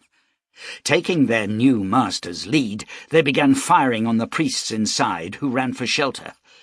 Ignoring the carnage, the parson scanned the building, seeking the inner sanctum. There was a narrow doorway at the end of the long hall, and he ran to it, kicking it open. Within was an altar, and another old man was hastily gathering scrolls of gold foil. He looked up and struggled to rise, but the pistol bucked in the parson's hand, and he fell. The parson knelt by the scrolls and lifted his stone. "Hear me, Lord. I have done your bidding." Pendaric's face shimmered before him. "The scrolls," he said. "Read them." The parson lifted a section of gold foil and unrolled it. "I cannot make out the symbols," he said. "I can. Discard that one. Take another." One by one the parson opened the foils, his eyes scanning the curious stick-like symbols. At last, when he had finished, he looked into the eyes of God and saw they were troubled. "What must I do, Lord?" he whispered. "Bring the sword of God to the earth," Pendaric told him. "Today. There is a peak to the south. Climb it, but first lay your stone upon the body of the priest beside you. Place it on his blood. There it will gather strength. When you have climbed the peak, lift the stone and call upon the sword. Bring it to you. You understand?" "Yes," answered the parson. "Oh, yes. My dream's fulfilled. Thank you, Lord. What then must I do?" "We will speak again when you have obeyed me." The face disappeared. The parson laid his stone on the bleeding chest of the priest, watching as the blood seemed to flow into it, swelling its veins. Then he took it once more and rose. From outside came the sound of more gunshots. He ran through the hallway, down the steps, and leapt to his horse. Ignoring the reptiles, he galloped back to the main gateway and on to fulfill God's wishes. Shannow ran from the room when the first shot sounded, pushing past Amaziga and taking the steps 2 at a time. The courtyard was deserted, save for the 2 horses tethered there. More shots came from the temple building, and Shannow drew his pistols and advanced across the courtyard. A reptile ran into view with a rifle in his hands. As Shannow's pistol came up, the reptile spotted him and swung his weapon to bear. Shannow's gun fired. The creature spun back into the wall and fell to his face on the stones. The Jerusalem man waited for several seconds, watching the entrances, but no other reptiles came in sight. He ducked past the fountain and ran across the open space to the rear of the temple, where a wooden door blocked his access. Lifting his foot, he crashed it against the lock, and the door burst inwards. A shot splintered the wood of the frame as he dived through and rolled to his left. Bullets hissed and whined around him, ricocheting from the mosaic floor. As he came to his knees behind a pillar, he heard the sound of running feet from his right. Twisting, he levelled his pistols. 3 reptiles died. He watched the parson run from a doorway to the left. 2 daggers moved aside to let him pass, and Shannow killed them both. A shell tore through the collar of his coat, and he returned the fire, but missed. Then he was up and running for a second pillar as bullets hissed by him. A dagger ran into his path with knife raised. Shannow shot twice into the beast's body. All around, the reptiles were running for the great doorway. Silence fell within the temple as Shannow reloaded his pistols and stood. Amaziga appeared in the doorway, Nu and Oshiri with her, and ran to the room Shannow had seen the parson emerge from. The Jerusalem man returned his guns to their scabbards and followed them. Within the small chamber, Nu was kneeling with Amaziga beside a dying priest. He was old, white-bearded, and his chest was stained with blood. "I am the leaf," whispered the priest as Nu lifted his head and cradled him. "God is the tree," Nu responded softly. "The circle is complete," said the man. "Now I will know the law of the One, the circle of God." "Now you will know," said Nu. "The streams flow into the rivers. the rivers into the sea into the clouds into the streams, the rich earth into the tree to the leaf to the earth. All life forms the circle of God." The dying priest smiled. "You are a believer. I am glad. Your circle goes on." "What did they want? What did they take?" asked Amaziga.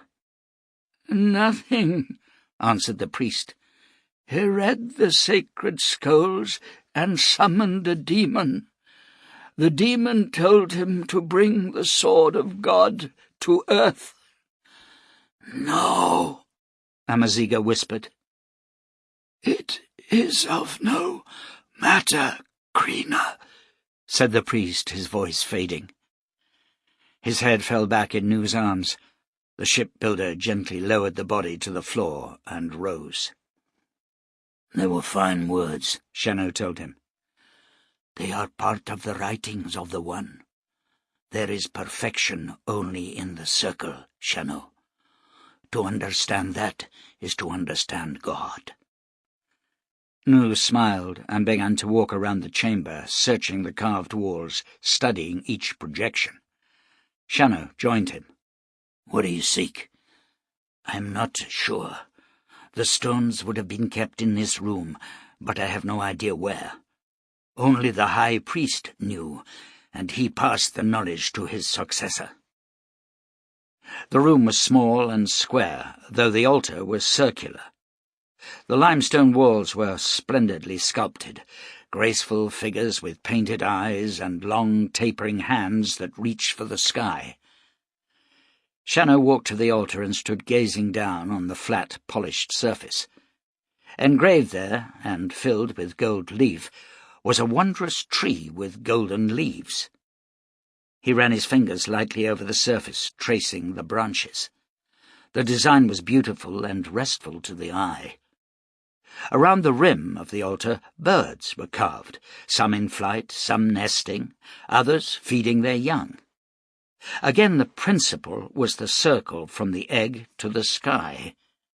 His fingers traced over the carvings, resting at last on the nest and the single egg. It moved under his fingers, and taking a firm grip, he lifted the egg clear. It was small and perfectly white, but once in his hand it became warm, the colour growing from white to cream to yellow and finally to gold. "I have what you seek," he said, and Nu came to him and took the golden egg from his palm. "Yes," Nu agreed, his voice low. "You have indeed."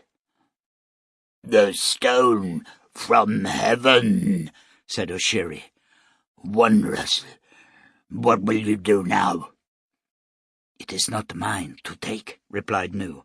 "But if it were, I would return to my land and try to save my wife and children from the coming cataclysm."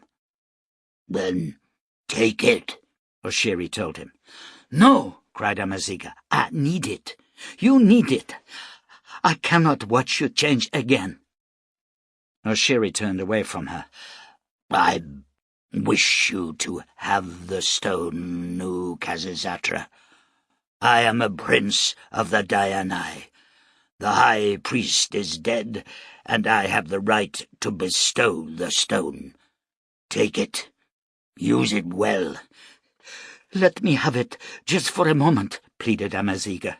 "Let me make Oshiri well again." "No!" Oshiri shouted. "The Sipstrasi will not work against itself. You have seen that. It made me what I am.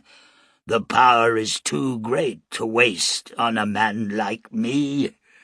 Can you not understand that, Krina? I am a lion who walks like a man. Even magic cannot change what I am, what I will become. It does not matter, Krina. You and I, we will see the ocean, and that is all I want." "What about what I want?" she asked him. "I love you, Ashiri." And I love you, Dark Lady, more than life. I always will. But nothing is forever, not even love. He turned to Nu. How will you find your way home? There is a circle of stones beyond what was once the royal gardens. I shall go there. I will walk with you, said Oshiri, and the three men left the chamber. Amaziga stayed beside the dead priest, staring at the golden scrolls. The circle of stones had been largely untouched by the centuries, though one had cracked and fallen. Nu walked to the centre of the circle and offered his hand to Shannow. "I learned much, my friend," he said, "yet I did not discover the sword of God, as I was commanded." "I'll find it, Nu, and do what needs to be done. You find your family." "Farewell, Shannow. God's love be with you." Shannow and Ashiri walked out of the circle, and Nu lifted the stone and cried out in a language Shannow could not understand. There was no flash of light, no drama. One moment he was there, the next he was gone. Shannow felt a sense of loss as he turned to Ashiri. "You're a man of courage," he said. "No, Shannow, I wish that I were. But Sipstrassi has made me what I am. Krina used the magic of the stones to reshape me, but almost immediately I began to revert. Oh, she is a stubborn woman, and she would use all the stones in the world to hold me. Such a gift from God should not be wasted in that way." The two men walked slowly back to the temple. Crowds had now gathered, and the bodies of the slain priests were being carried from the building. "Why did they not fight?" asked Shannow. "There were so few of the enemy." "We are not warriors, Shannow. We do not believe in murder." Inside the temple, Amaziga joined them, her face set and hard. "We must talk, Shannow. Excuse us, Oshiri." She led the Jerusalem man back into the inner sanctum. The priest's body was gone, but blood still stained the floor. Amaziga swung on him. "You must follow the killer and stop him. It is vital." "Why? What harm can he do?" "The sword must be left as it is."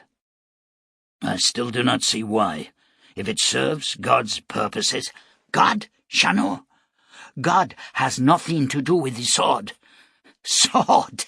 What am I saying? It is not a sword, Shannow. It is a missile, a nuclear missile, a flying bomb." "Then the parson will blow himself to hell. Why concern yourself?" "He will blow us all to hell. You have no conception of the power of that missile, Shannow. It will destroy everything that you could see from the tower. For 200 miles the earth will be scorched and laid bare. Can you comprehend that?" "Explain it to me."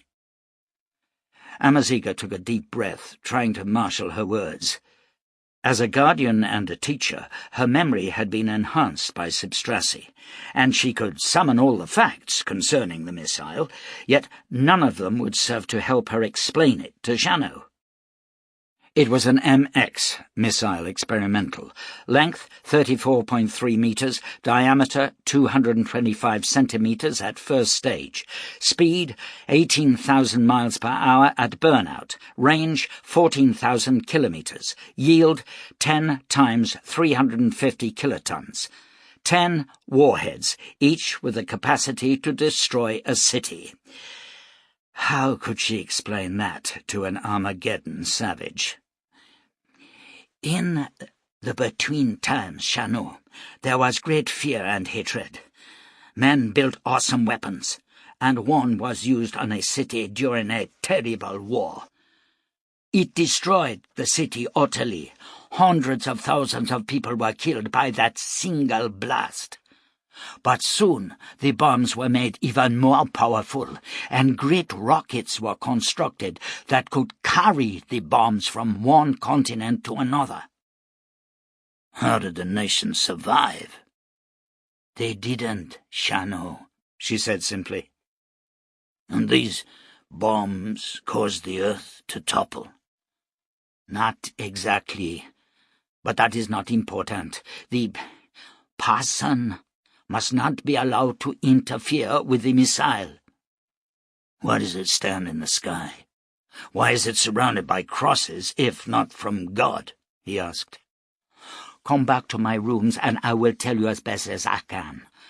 I do not have all the answers, but promise me, Shannow, that when I have explained it to you, you will ride to stop him. I will decide that when you have explained it all. He followed her to her chambers and sat down opposite her desk. You know, she said, that this land was once below the oceans. Where we are now was once an area of sea known as the Devil's Triangle. It acquired that name because of the unexplained disappearances of ships and planes. You understand about planes? No. Men used to... It was discovered that it was possible for machines to take to the skies. They were called planes. They had wide wings and engines that propelled them at great speeds through the air. What you will see clustered in the sky around the sword are not crucifixes or crosses, but planes. They are trapped in some sort of stasis field. Oh, dear God, Shannow, this is impossible. She poured a goblet of wine from the pitcher on her desk and drank deeply. Then she leaned forward. The Atlanteans used the power of a great Sipstrassi stone and aimed it at the sky. Why, I do not know, but they did it. When Atlantis sank beneath the oceans, the power of the stone continued.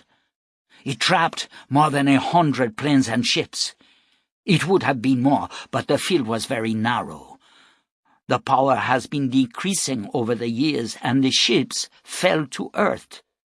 You can still find their ruined hulks out on the desert beyond the Chaos Peak.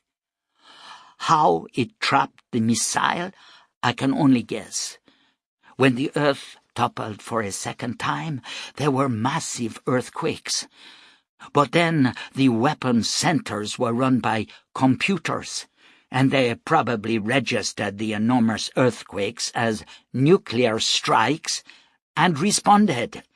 That's why the levels of radiation are still so high over most of the world. The earth toppled, missiles were released, and any opportunity of salvaging some remnants of civilization was gone. This missile was probably fired from somewhere in a country called America. It crossed the stasis field and has remained there for 300 years. But surely the between-timers would have seen, as we do, the planes hanging in the air. If they had such great weapons, why did they not destroy the stone? I don't think they could see the planes. I think the Sipstrassi was originally programmed to hold the objects in another dimension invisible to us. Only when the power began to drain did they become visible. Shannow shook his head. I do not understand any of this, Amaziga. It is beyond me. Planes, stasis fields, computers. But I've been having strange dreams lately. I am sitting in a crystal bubble inside a giant cross high in the sky. There is a voice whispering in my ear. It is someone called Tower, and he is telling me to assume a bearing due west. My voice, and yet not my voice, tells him we do not know which way is west. Everything is wrong, strange. Even the ocean does not look as it should. The crystal bubble, Shannow, is the cockpit of a plane, and the voice you heard was not from someone called Tower, but the control tower in a place called Fort Lauderdale. And the voice that was yours, and yet not yours, was that of Lieutenant Charles Taylor, flying one of 5 Navy Avenger torpedo bombers on a training run. You can still see them in formation close to the missile. Trust me, Shannow. Stop the parson. He rose. I don't know that I can, but I will try, he told her. Chapter 32. Beth McAdam awoke with her head pounding, her body sore. She sat up and saw the 2 men who had dragged her from her cabin. Grabbing a rock, she pushed herself to her feet. "You slimy sons of bitches!" she hissed. The taller of the men rose smoothly to his feet and moved towards her. Her hand flew up, with a rock poised to smash his temple, but he blocked the blow with ease and backhanded her to the ground. "Do not seek to annoy me," he said. His hair was chalk white, his face young and unlined. He knelt beside her. "You will come to no harm. You have the promise of Magellan. We merely need you to help us to complete a mission." "My children?" "They are unharmed, and the man Lindian struck was only unconscious. There was no lasting damage." "What is this mission?" she asked, tensing herself for a second attack. "Do not be foolish," he advised her. "If you choose to be troublesome, I'll break both your arms." Beth let the rock fall from her fingers. "You asked about our mission," he continued, smiling. "We are sent to dispatch John Shannow. He holds you in some esteem, and he will give himself up to us in return for your safety." "In a pig's eye," she retorted. "He'll kill you both." "I do not think so. I've come to know John Shannow, to respect him, even to like him. He will surrender himself." "If you like him, how can you think of killing him?" "What has emotion to do with duty? The king, my father, says Shannow must die. Then he will die." "Why don't you just face him, like men?"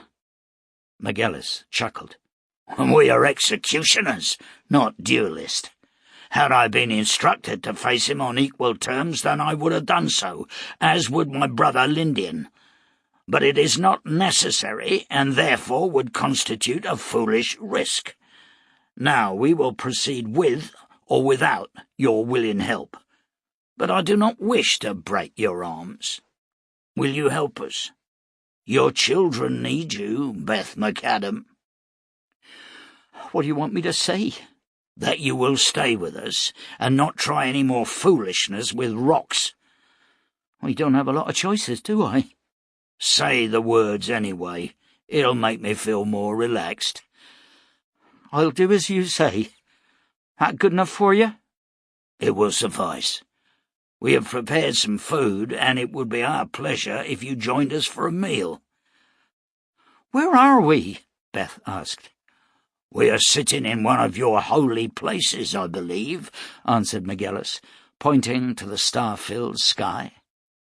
Several hundred feet above them, glistening silver in the moonlight, hung the sword of God. Amaziga Archer sat alone after Shannow had gone.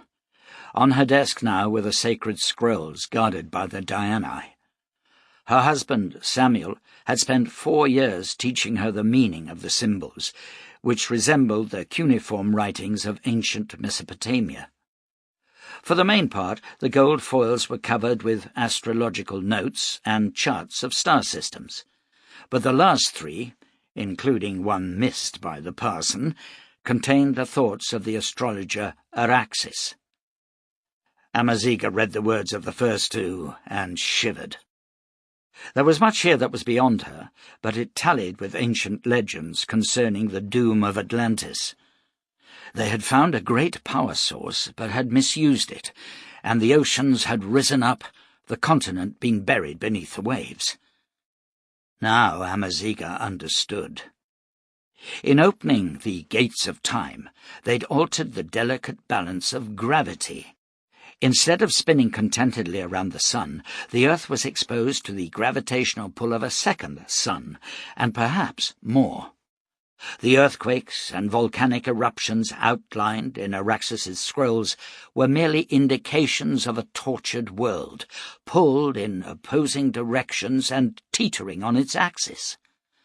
The earthquakes now were exactly the same. With two colossal suns in the sky, the gravitation drag was causing the planet to tremble. Shannow was right. The imminent fall of Atlantis represented a deadly danger to the New World. One of the great mysteries the Guardians had never been able to solve was the eyewitness accounts of the second fall, when 10,000 years of civilization were ripped from the surface of the planet. Those eyewitnesses had spoken of 2 suns in the sky. Amaziga had been educated in the theory that what had been seen was, in fact, a nuclear explosion. Now she was not so sure. The gold scrolls spoke of a gateway to a world of flying machines and great weapons. The circle of history? When Atlantis fell, did it drag the 21st century with it? And what of the 24th? What of now? Dear God! Was the earth to fall again? The dust breeze was cold against her skin. Rising, she drew the heavy curtains and lit the lanterns on the wall. What is it about our race, she wondered, that leads us always along a road of destruction? Returning to her desk, she picked up the last scroll and traced the words under the dim, golden light of the lanterns. Her eyes widened. "Sweet Jesus," she whispered, and taking her pistol, she ran from the room and down the stairs to the courtyard. Nu's mare was still tethered there, and she climbed into the saddle and raced through the city. Beyond the main gate, the lions were feasting on the bodies of the reptiles. They ignored her, and she lashed the mare into a gallop. Shannow did not follow the parson at speed. The stallion was weary and in need of rest. Also, the light was failing, and he knew he would be too late if any mishap should befall the horse. The Jerusalem man swayed in the saddle. He also was tired. His mind reeled with all that Amaziga had told him. Once upon a time the world had been a simple place, where there were good men and evil men, and the hope of Jerusalem. Now all had changed. The sword of God was just a weapon created by men to destroy other men. The crown of crosses was plains from out of the past. So where was God? Shannow lifted his water canteen and drank deeply. Far ahead he could see the outline of the Chaos Peak. As the clouds parted, he saw the sword, glittering like silver in the night sky. "Where are you, Lord?" said Shannow. "Where do you walk?" There was no answer. Shannow thought of Nu, and hoped the shipbuilder had returned home safely. The stallion plodded on, and dawn was breaking as Shannow angled his mount up the rocky slope leading to the Chaos Peak and the pledging pool. Glancing back, he could see in the distance a rider coming towards the peak. Taking his long glass, he focused it and recognized Amaziga. The mare was all but finished, lather-covered and scarcely moving. Returning the glass to his saddlebag, Shannow crested the last rise. His eyes were burning with fatigue as he headed the stallion down to the pool, then dismounted and gazed about him. The peak reared like a jagged finger, and he could see the parson almost at the last ledge. It was a long shot for a pistol. "Welcome, Shannow," came a voice, and the Jerusalem man spun, his pistols levelling at the speaker. Then he saw Beth McAdam. A slender, white-haired man had his arm around her throat, a pistol pointed to her head. The speaker, a man from his dreams, stood several paces to the left. "I have to say, Shannow, that I'm grateful to you," McGillis told him. "You killed that arrogant swine Rodiel, and that did me a great service. However, the King of Kings has spoken the words of your death." "What has she to do with this?" asked Shannow. "She will be released the moment you lay down your weapons." "And that is the moment I die?" "Exactly, but it will be swift." McGillis drew his pistol. "I promise you." Shannow's guns were still trained on the young man, hammers cocked, fingers on the triggers. "Don't listen to him, Shannow. Blow him away," cried Beth McAdam. "You will let her go?" Shannow asked. "I am a man of my word," said McGillis, and Shannow nodded. "Then it is done," he agreed. At that moment, Beth McAdam lifted her booted foot and slammed it down on Lindian's instep. Ramming her head back into his face, she tore loose from his grip. As Lindian cursed and raised his pistol, Clem Steiner reared up from behind a rock. Lindian saw him and swung, but he was too late. Steiner's pistol boomed, and the slender warrior was hurled to the ground with a bullet in his heart. As Beth made her move, McGillis fired, and the shell swept Shannow's hat from his head. The Jerusalem man triggered his pistols. McGillis staggered, but did not go down.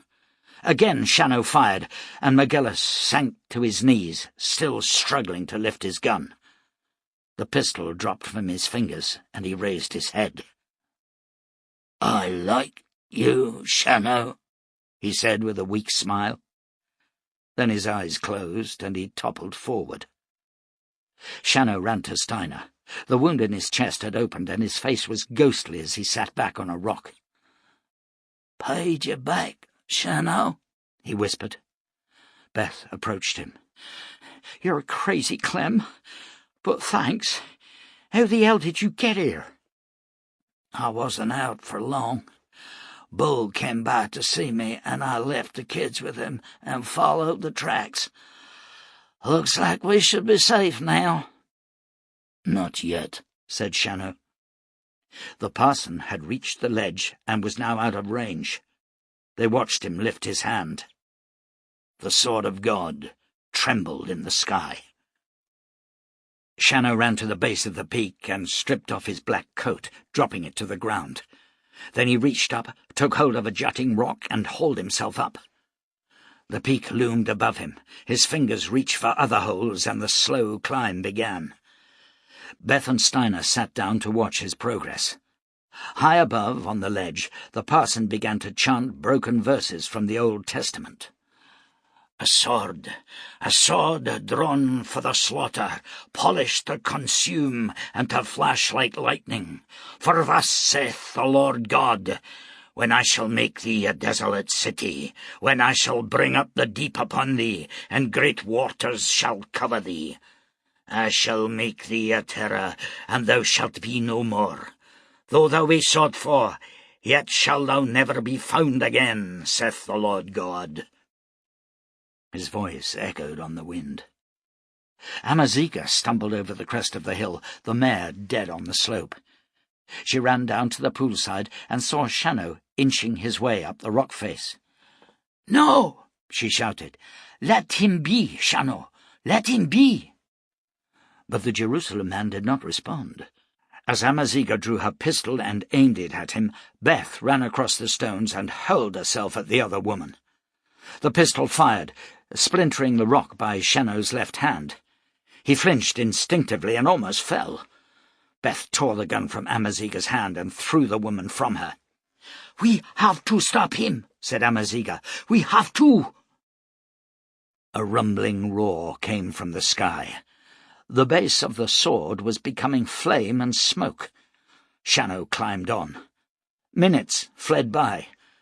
On the rock face, Shannow was tiring, his arms trembling with the effort of dragging himself upwards. But he was close now.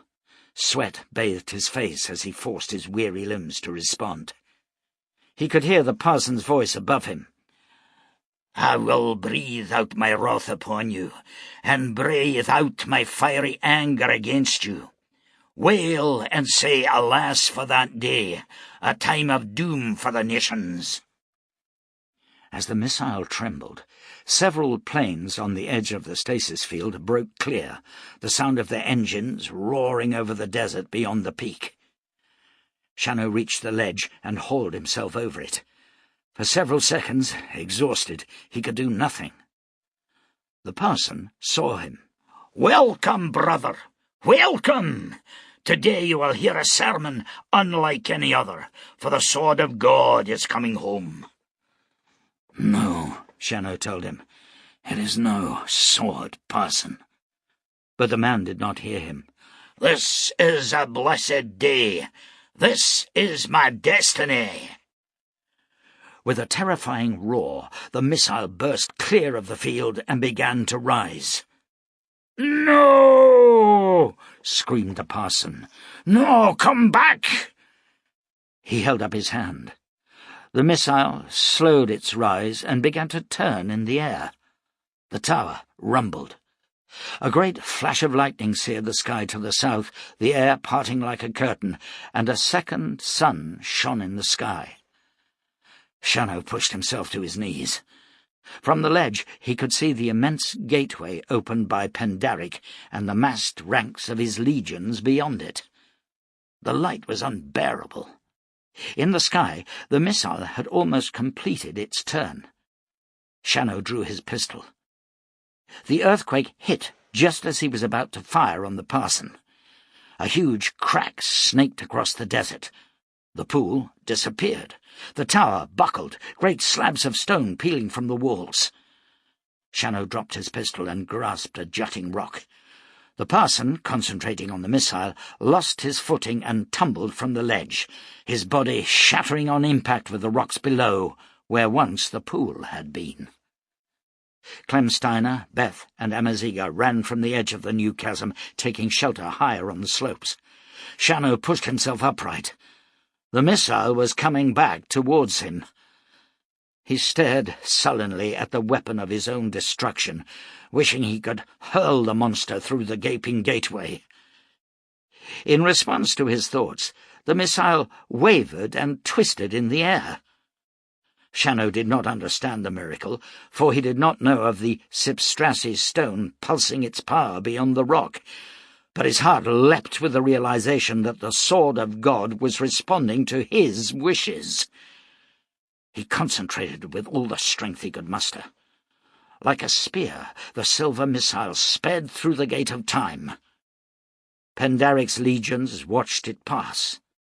On it flew, one section breaking away.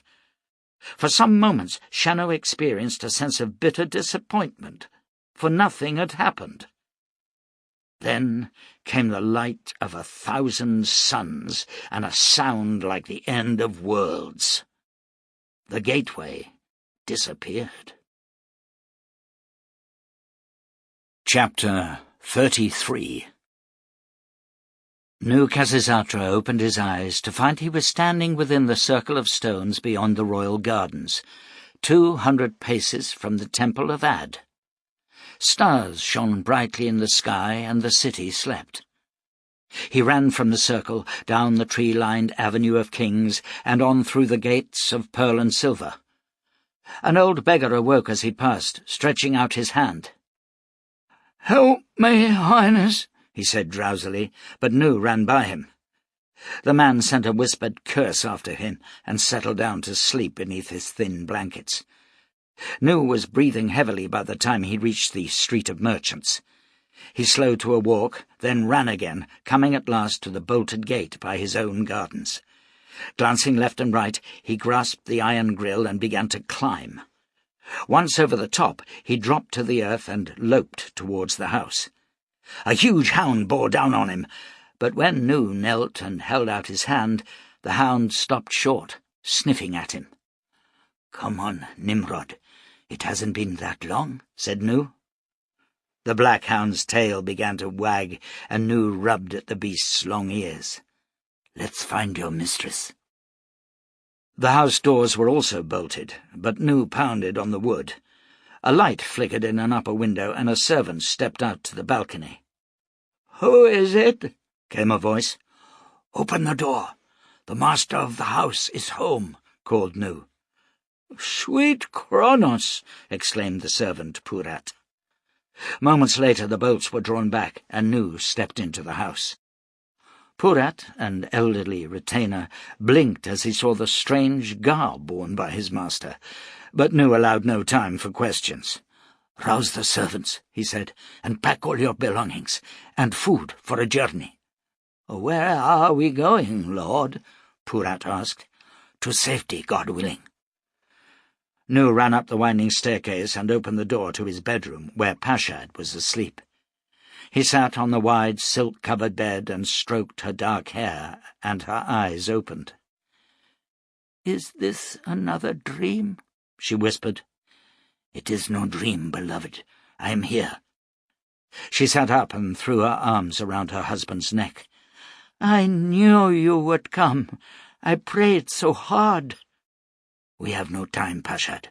The world we know is about to end, even as the Lord Kronos told me.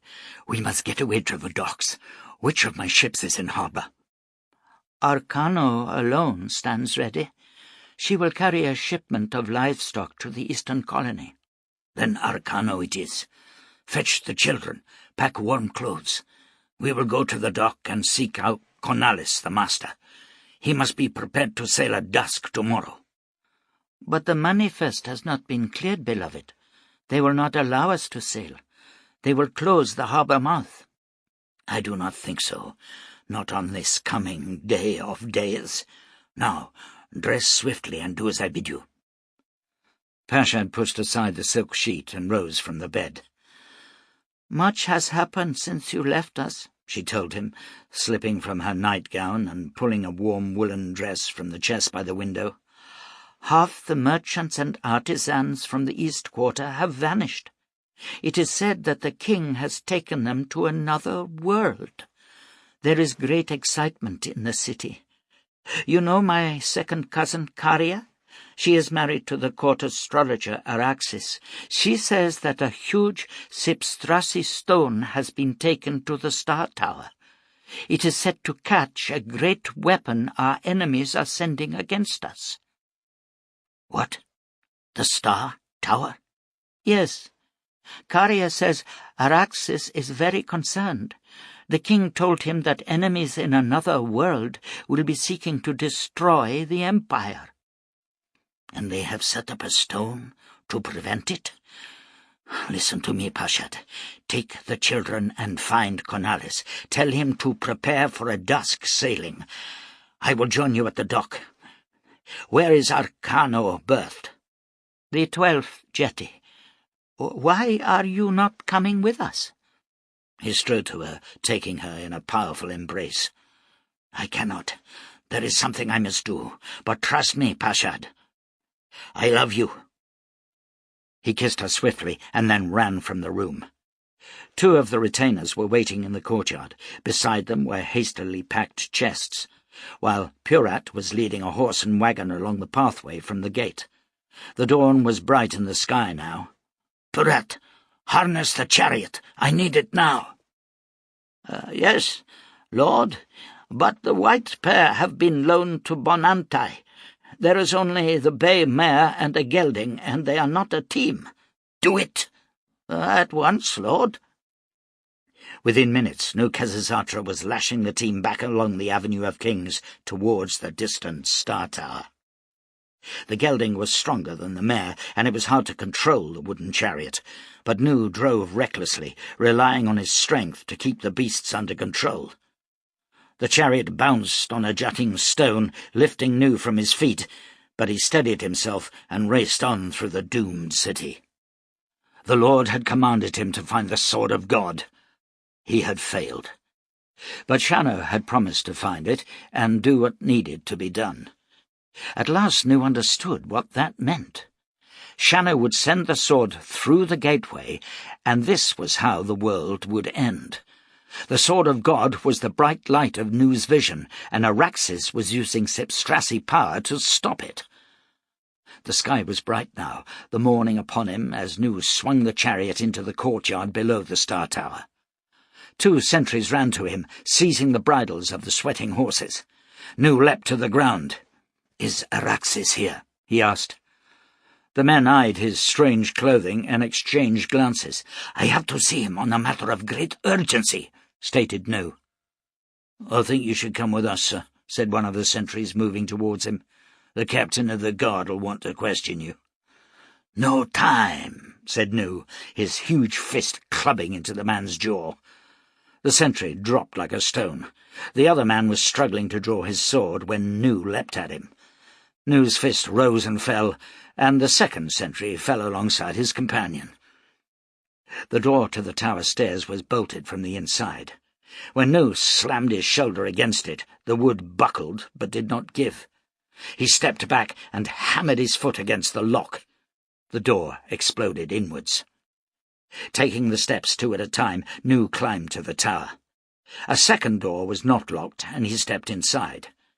A dark, handsome man wearing a golden circlet on his brow was leaning over a desk, working on a large chart. He glanced up as Nu entered. "Who are you?" he demanded. "Nu Khazisatra." The man's eyes widened. "You have been named as a traitor and a heretic. What do you want here?" "I've come to stop you, Araxes, in the name of the Most Holy." "You don't know what you're saying. The world is at risk. The world is dead. You know that I speak the truth. You have seen the future, astrologer. The king's evil has destroyed the balance of harmony in the world. The Lord Kronos has decreed his evil should end. But there are thousands, hundreds of thousands of innocents. We have 1,000 years of civilization to protect. You must be wrong." "Wrong. I have seen the fall of worlds. I have walked in the ruins of Ad. I have seen the statue of Pendaric toppled by a shark in the depths below the oceans. I am not wrong." "I can stop it. I can, Nu. This sword of God is only a mighty machine. I can hold it with a Sipstrasi, send it where it can cause no killing." "I cannot allow you to make the attempt," said Nu softly, glancing at the clear blue sky. "You cannot stop it, traitor. The power is spread across the gateway like a shield. It also covers the city. Any metallic object in the sky around Ad will be trapped. Nothing can get through. You can kill me, Nu Khazisatra, but that will not change the magic. You cannot approach the stone and live, for there are mighty spells protecting it." Nu swung to look at the giant Sipstrasi stone. Golden wires were welded to its surface, and these led to 6 crystal spheres supported on a framework of silver. "Get out while you can," said Araxes. "Since we are linked by marriage, I will give you an hour before I notify the king of your return." Nu ignored him. Striding to the desk, he swept the parchment from it and pushed his hands under the oak top. The heavy desk lifted. "No!" screamed Araxes, hurling himself at the larger man. Nu released the desk and turned just as the astrologer's body struck him. As both men fell, Nu sent a backhand blow into Araxes's face. Stunned, yet still he clung to Nu. The shipbuilder surged upright, hurling Araxes against the far wall. Then he turned again to the desk, hoisted it above his head, and, with a grunt, threw it into the silver framework. Lightning lanced around the room, shattering a long window and setting fire to the velvet curtains that hung there. The silver framework melted. One of the crystals had been smashed by the desk. 3 others had fallen to the floor. Nu seized a stool and hammered them to shards. "You don't know what you've done," whispered Araxes, blood seeping from a cut on his temple. A shout went up from the courtyard. Nu cursed and ran to the window. 3 more guards had appeared and were kneeling by the bodies of the sentries. Nu raced down the stairs. 2 of the guards were entering the doorway as he came into sight, and he dived at them, his weight sending them sprawling to the ground. Running into the sunlight, he ducked a sweeping sword cut and backhanded the wielder from his feet. Then, leaping into the chariot, he took up the whip and cracked it over the heads of the two horses. They surged into the traces and hurtled out through the gateway. In the high star tower, Araxes struggled to his feet. 4 of the crystals were ruined, and he had no time now to repair the damage. 2 still hung in place, enough to send a beam of power over the city of Ad. If the sword was directed towards Ad, the stone could still catch it in the sky and nullify its awesome power. If it missed the city, then it could explode harmlessly in the wide ocean beyond. Araxes moved to the great stone and began to whisper words of power. As the racing chariot sped towards the city, Nu hoped he'd done enough to wreck Araxes's plans. If he had not, then Shannow's world would face the agony of Pendaric's evil. The horses were tired, and it was 2 hours before Nu guided the chariot into the docks. The Arcano was berthed at the 12th jetty, as Pashat had told him. He left the chariot and ran up the gangplank. Canalis saw him and moved from the tiller to usher him below decks. "This is madness, Highness," said the burly master. "The tides are against us. We have no manifest, and the livestock are still being loaded." "This is a day of madness. Is my wife here?" "Yes, and your sons and your servants. They are all below decks. But there is an inspection planned. What will I tell the port master?" "Tell him what you please. Do you have a family, Canalis?" "A wife and 2 daughters." "Get them on board, now." "Why?" "I wish to give them a great present. You, also. That should suffice. Now, I am going to sleep for a couple of hours. Wake me at dusk. Now, tell any of the crew who have wives or sweethearts to bring them aboard also. I have presents for all." "Whatever you say, Highness. But it would be best for me to say the Lady Pashad has presents. You are still named as a traitor." "Wake me at dusk, and put off the inspection until tomorrow." "Yes, Highness." Nu spread himself out on the narrow bunk, too tired even to seek Pashad. His eyes closed, and sleep overcame him within seconds. He awoke with a start to find Pashad sitting beside him. His eyes were heavy with sleep, and it seemed only moments before that he had lowered himself to the bunk. "It is dusk, my lord," said Pashad, and he rose. "Are the children well?" "Yes, all are safe, but the ship is crowded now with the wives and children of the crew." "Get them all below. I will speak to Canalis. Send him to the tiller." "What is happening, Nu? This is all beyond me." "You will not have long to wait, beloved. Believe me." Canalis met him at the tiller. "I do not understand this, Highness. You said you wanted to sail at dusk, but now we are full of women and children who must be put ashore." "No one is going ashore," Nu told him, scanning the sky. Canalis muttered a curse. At the far end of the dock a squad of soldiers was marching towards them. "Word must be out that you are here," said the master. "Now we are all doomed." Nu shook his head. "Look, there!" he shouted, his arm lancing up, finger pointing to the sky, where a long silver arrow was arcing across the heavens. "Cut the ropes!" bellowed Nu. "Do it now, if you value your life." Canalis lifted an axe from a hook near the stern and hammered it through the docking rope. Running forward, he did the same at the prow. The Arcano drifted away from the jetty, and Nu pushed the tiller hard left. Feeling the ship move, many of the women and children surged up to the deck. On the dock, the soldiers ran to the quayside, but the gap was too great to jump. Across the mouth of the bay, a long trireme waited, its bronze ramming horn glinting in the light of the dying sun. "It'll sink us!" shouted Canalis. "No, it will not," Nu told him. In the distance, a colossal burst of white light was followed by an explosion that rocked the earth. A terrible tremor ran through the city, and the Arcano trembled. "Shall I loose the sail?" Cornelius shouted. "No, a sail would destroy us. Get everyone below." The sky darkened. Then the sun swept majestically back into the sky, and a hurricane wind roared across the city. Nu took his Sipstrassi stone from the pocket of his jacket and whispered a prayer. The tidal wave, more than 1,000 feet high, thundered across the city, and Nu could see giant trees whirling in the torrent. If any were to strike the Arcano, the vessel would be smashed to tinder.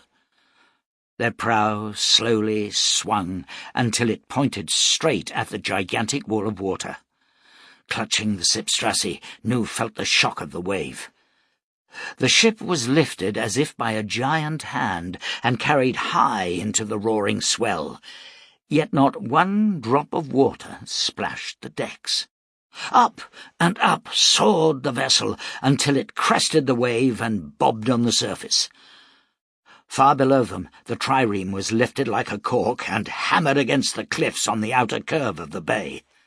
The ship exploded on impact and disappeared beneath the torrent. To the east, the plume of the wave raced on. In the sudden silence, Cornelius moved alongside Nu, his face ashen. "It's all gone," he whispered. "The world is destroyed."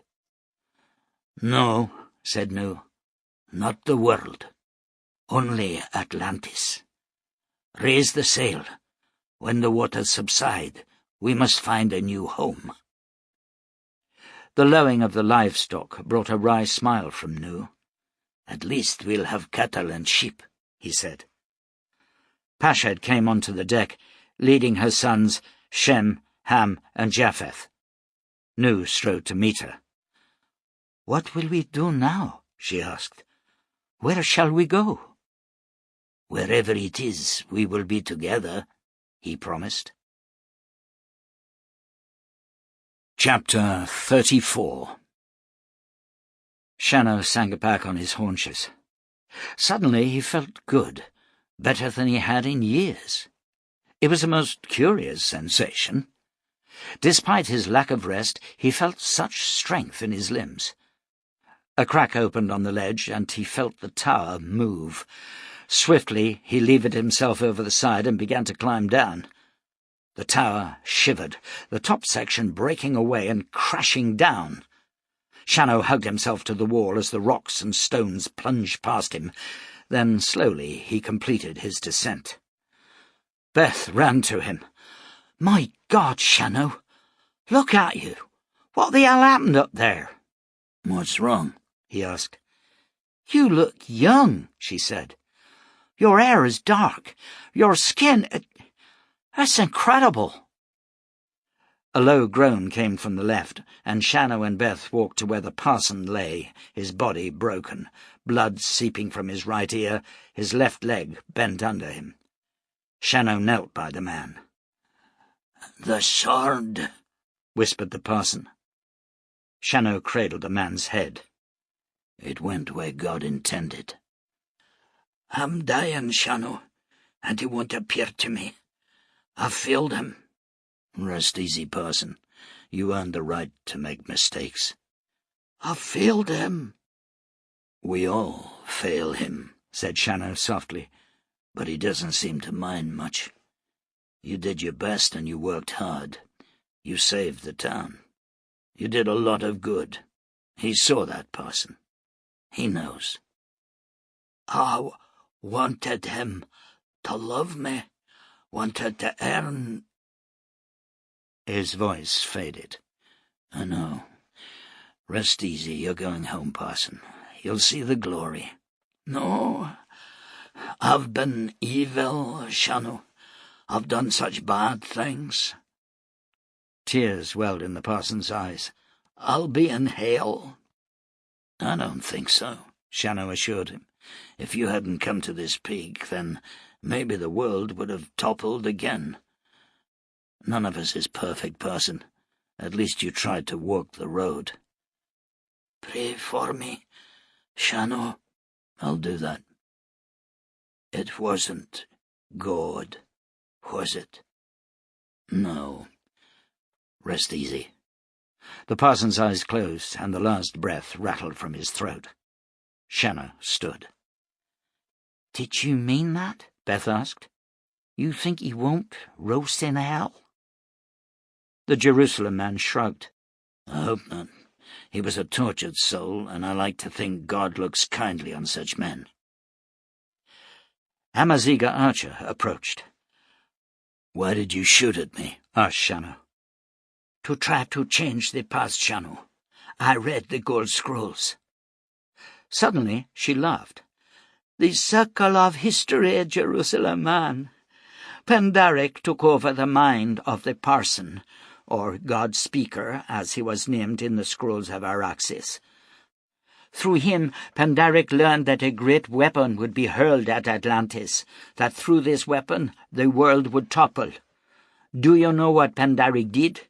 He had Sipstrasi transferred to this tower and ordered Araxes to set the power to trap the sword when it came over Ad.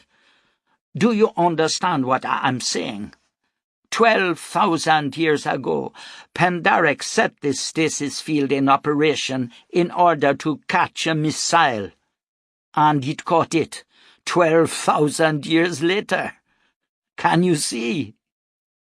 No, said Shannow. It's so disgustingly perfect.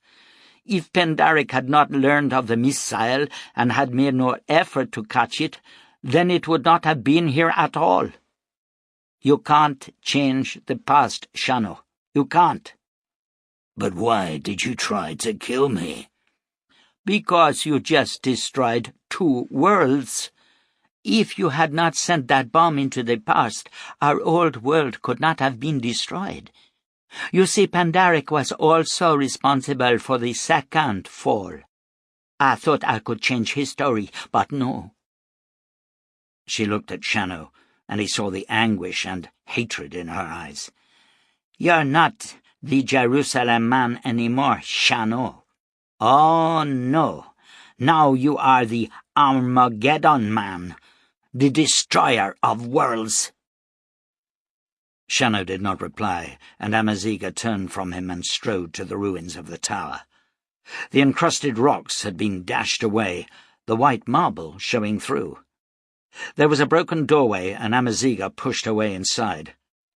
A dust-covered skeleton lay close to the Sipstrasi, which had fallen from its bowl. There were rings on the skeletal fingers, and a gold band still circled the brow. Then Shannow, Beth, and Steiner entered the chamber. Shannow led Steiner to the Sipstrasi and touched the Pistolier's hand to it. The veins of gold were thin now, but still the power surged through him, healing his wounds. Outside they could hear the roaring of engines as the once trapped planes continued to circle, seeking places to land. Amaziga knelt and lifted a scroll of golden foil. "The sword," she read, "did not pass near Ad. But then a noise came, and a pillar of smoke. A strange phenomenon has just occurred. The sun, which was setting, has just risen again, and I can see dark storm clouds racing towards us. Dark, blacker than any storm of memory. No, not a storm. The traitor was right. It is the sea." Amaziga dropped the foil and stood. "The missile was the final touch to a world straining on its axis." She turned to the skeleton. "I would guess this was Araxes. Even the Sipstrasi could not save him from the tidal wave he saw. God, Shannow, how I hate you." "Stop your whinging," snarled Beth McAdam. "It wasn't Shannow who destroyed the worlds. It was Pandaric. He opened the gates. He set up whatever it was you called it to trap the sword of God, and it destroyed him. What right have you to condemn a man who only fought to save his friends?" "Leave her alone," said Shannow softly. "No," answered Beth, her cold blue eyes locked to Amaziga. "She knows the truth. When a gun kills a man, it is not the weapon that goes on trial, but the man whose finger is on the trigger. She knows that." "He is a bringer of death," Amaziga hissed. "He destroyed my community. My husband died because of him. My son is dead. Now 2 worlds have toppled because of him." "Tell me, Shannow," asked Beth, "why you came to the sword?" "It does not matter," answered the Jerusalem man. "Let it rest, Beth." "No," she said again. "While Magellan and Lindian held me captive, they used their power stones to observe you, and they let me see. It was you," she said, swinging once more to Amaziga, "who urged Shannow, pleaded with him to come here and stop the parson. It was you who sent him scaling that peak and risking his life. So whose finger was on the trigger, you bitch?" "It was not my fault," shouted Amaziga. "I didn't know." "And he did? John Shannow knew that if the sword passed through the gate, it would destroy 2 worlds? You make me sick. Carry your own guilt like the rest of us. Don't seek to palm it off on the man who just saved all our lives." Amaziga backed away from Beth's anger and walked out into the sunlight. Shannow followed her. "I'm sorry for your loss," he said. "Samuel Archer was a fine man. I don't know what else to say to you." Amaziga sighed. "The woman is right in what she says, and you are just part of the circle of history. Forgive me, Shannow. No, Khazezatra said he was sent to find the sword of God. He found it." "No, he didn't," said Shannow sadly. "There was no sword, only a foul instrument of mass death." She placed her hand on his arm. "He found the sword, Shannow, because he found you. You were the sword of God." "I hope Nu survived," said Shannow, changing the subject. "I liked the man." Amaziga laughed. "Oh, he survived, John Shannow. Be assured of that." "Is there something else in the scrolls, then?" "No," she shook her head. "Nu is the Arabic form, and Khazezatra the Assyrian name for Noah. You remember what he said about the circle of God? Nu Khazezatra came to the future and read of Noah's survival in your Bible, Shannow. So he went home, rescued his family, and, I should imagine, with the aid of the Sipstrasi, created a ship that was storm-proof. How's that for a circle of God?" Her laughter was almost hysterical. Then the weeping began. "Come away," said Beth McAdam, taking Shannow by the arm and leading him back towards the horses. Some planes had already begun to land on the hard-baked sand of the desert. "What are they?" asked Beth. "Nothing that I would see," he told her, as Flight 19 touched down 4 centuries after takeoff. Together, Shannow and Beth rode from the desolated pool. "What will you do now, Shannow?" she asked. "Now that you are young again, I mean? Will you still seek Jerusalem?" "I've spent half a lifetime pursuing that dream, Beth. It was a mistake. You don't find God across a distant hill. There are no answers in stone." Turning back in the saddle, he gazed at the broken peak and the forlorn figure of Amaziga Archer. Reaching out, he took Beth's hand, lifting it to his lips. "If you'll have me, I'd like to come home."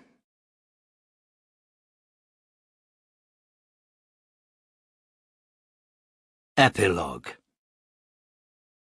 Under the leadership of Edric Scasey and the committee, led by Josiah Broom, Pilgrim's Valley prospered. The church was rebuilt and, for want of a preacher, a young bearded farmer named John Cade took the service. If any noted the resemblance between Cade and a legendary killer called Shannow, none mentioned it. Far to the south, a beautiful black woman walked with a golden, black-maned lion at her side and climbed the last hill before the ocean. There she stood, staring out to sea, feeling the cool of the ocean breeze, watching the sun's broken reflection on the rippling waves. Beside her, the lion turned his head and focused on a herd of deer grazing on a distant hillside. He did not know why the woman had stopped here, but he was hungry and padded off in search of food. Amaziga Archer watched him go, tears welling to her cheeks. "Farewell, Oshiri," she said. But the lion did not hear her. You've been listening to The Last Guardian, written by David Gemmell and read by Christian Rodska. The Last Guardian is one of 3 books in the John Shannow series, so if you enjoyed The Last Guardian, listen out for Bloodstone and Wolf in Shadow. Here's an extract from Bloodstone. Chapter 1. The pain was too great to ignore, and nausea threatened to swamp him as he rode.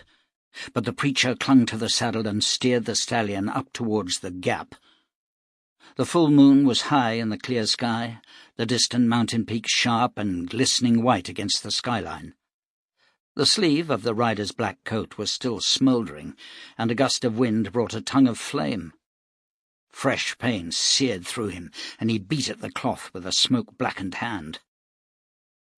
Where were they now, he thought, pale eyes scanning the moonlit mountains and the lower passes.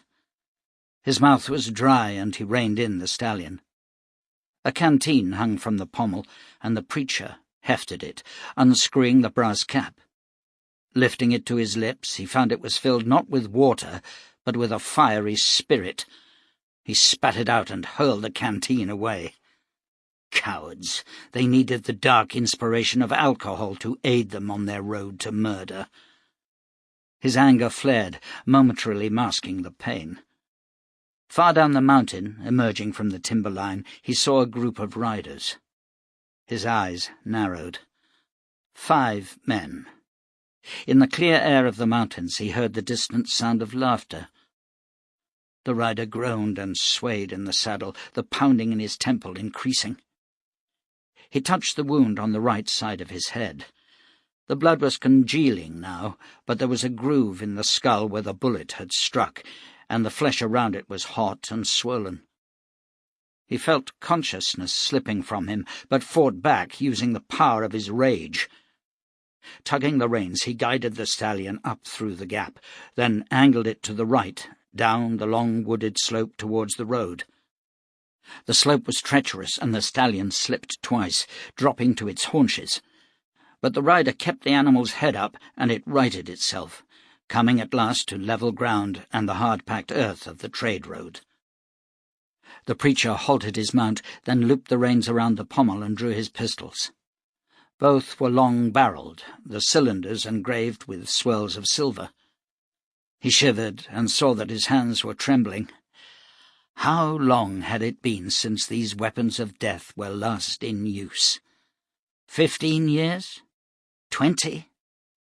I swore never to use them again, never to take another life. And you were a fool.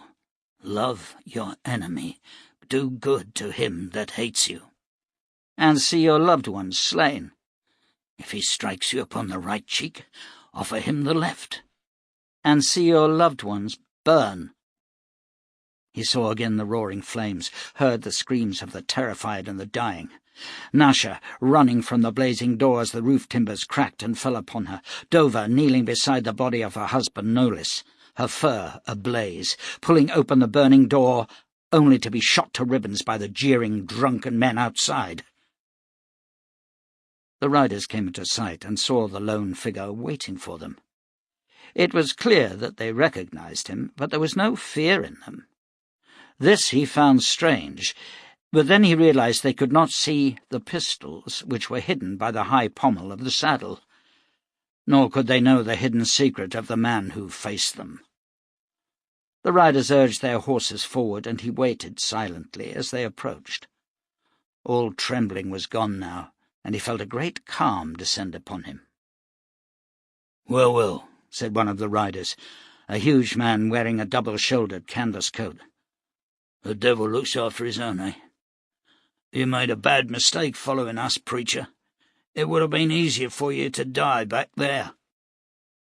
The man produced a double-edged knife. "Now I'm going to skin you alive." For a moment he did not reply. Then he looked the man in the eyes.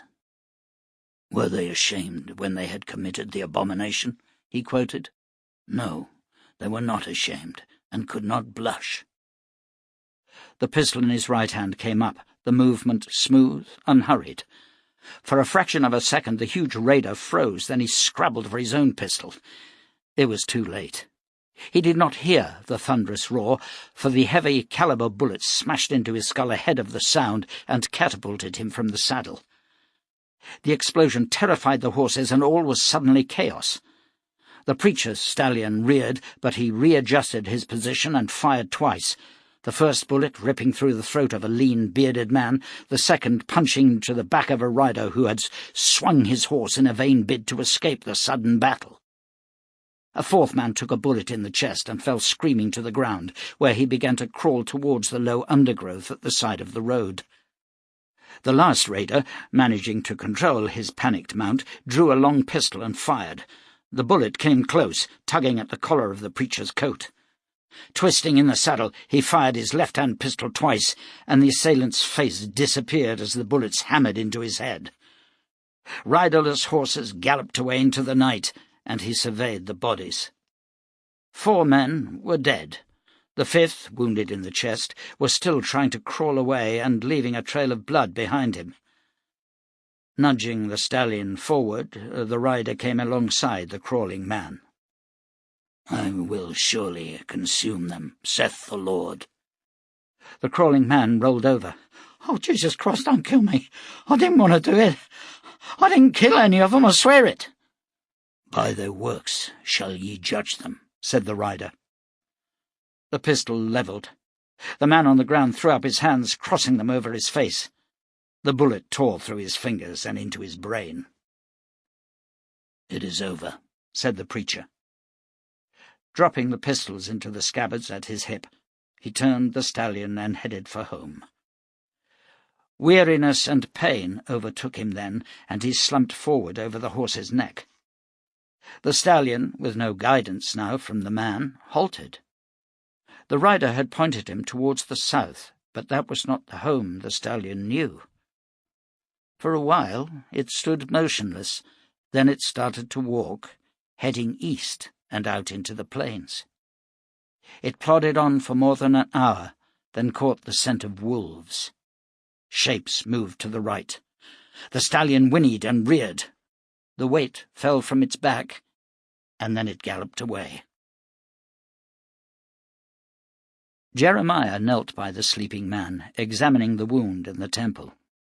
He did not believe the skull to be cracked, but there was no way of being sure. The bleeding had stopped, but massive bruising extended up into the hairline and down across the cheekbone almost all the way to the jaw. Jeremiah gazed down at the man's face. It was lean and angular, the eyes deep-set. The mouth was thin-lipped, yet not, Jeremiah considered, cruel. There was much to learn about a man by studying his face, Jeremiah knew, as if the experiences of life were mirrored there in code. Perhaps, he thought, every act of weakness or spite, bravery or kindness made a tiny mark, added a line here and there that could be read like a script. Maybe this was God's way of allowing the holy to perceive the wickedness in the handsome. It was a good thought. The sick man's face was strong, but there was little kindness there, Jeremiah decided, though equally there was no evil. Gently he bathed the head wound, then drew back the blanket. The burns to the man's arm and shoulder were healing well, though several blisters were still seeping pus. Jeremiah turned his attention to the man's weapons. Revolvers made by the Hellborn, single-action pistols. Hefting the first, he drew back the hammer into the half-cock position, then flipped the release, exposing the cylinder. 2 shells had been fired. Jeremiah removed an empty cartridge case and examined it. The weapon was not new. In the years before the Second Satan Wars, the Hellborn had produced double-action versions of the revolver, with slightly shorter barrels and squat, rectangular automatic pistols and rifles that were far more accurate than these pieces. Such weapons had not saved them from annihilation. Jeremiah had seen the destruction of Babylon. The deacon had ordered it razed, stone by stone, until nothing remained save a flat, barren plain. The old man shivered at the memory. The injured man groaned and opened his eyes. Jeremiah felt the coldness of fear as he gazed into them. The eyes were the misty grey blue of a winter sky, piercing and sharp, as if they could read his soul. "How are you feeling?" he asked, as his heart hammered. The man blinked and tried to sit. "Lie still, my friend. You've been badly wounded." "How did I get here?" The voice was low, the words softly spoken. "My people found you on the plains. You fell from your horse. But before that you were in a fire and were shot." The man took a deep breath and closed his eyes. "I don't remember," he said at last. "It happens," said Jeremiah. "The trauma from the pain of your wounds. Who are you?" I don't The man hesitated. "Shannow. I am John Shannow." "Oh, an infamous name, my friend. Rest now, and I will come back this evening with some food for you." The injured man opened his eyes and reached out, taking Jeremiah's arm. "Who are you, friend?" "I am Jeremiah, a wanderer." The wounded man sank back to the bed. "Go and cry in the ears of Jerusalem, Jeremiah," he whispered, then fell once more into a deep sleep. Jeremiah climbed from the back of the wagon, pushing closed the wooden door. Isis had prepared a fire, and he could see her gathering herbs by the riverside, her short blonde hair shining like new gold in the sunlight. He scratched at his white beard and wished he were 20 years younger. The other 10 wagons had been drawn up in a half-circle around the riverbank, and 3 other cook fires were now lit.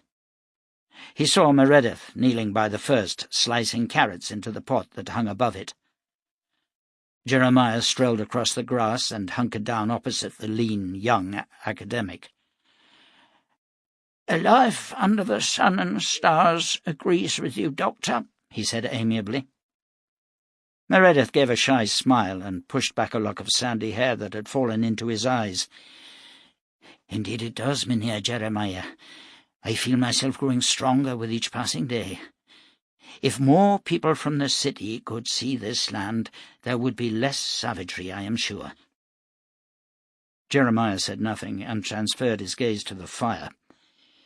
In his experience, savagery always dwelt in the shadow of man, and where man walked, evil was never far behind. But Meredith was a gentle soul, and it did a young man no harm to nurse gentle dreams. "How is the wounded man?" Meredith asked. "Recovering, I think, though he claims to remember nothing of the fight that caused his injuries. He says his name is John Shannow." Anger shone briefly in Meredith's eyes. "A curse on that name," he said. Jeremiah shrugged. "It is only a name."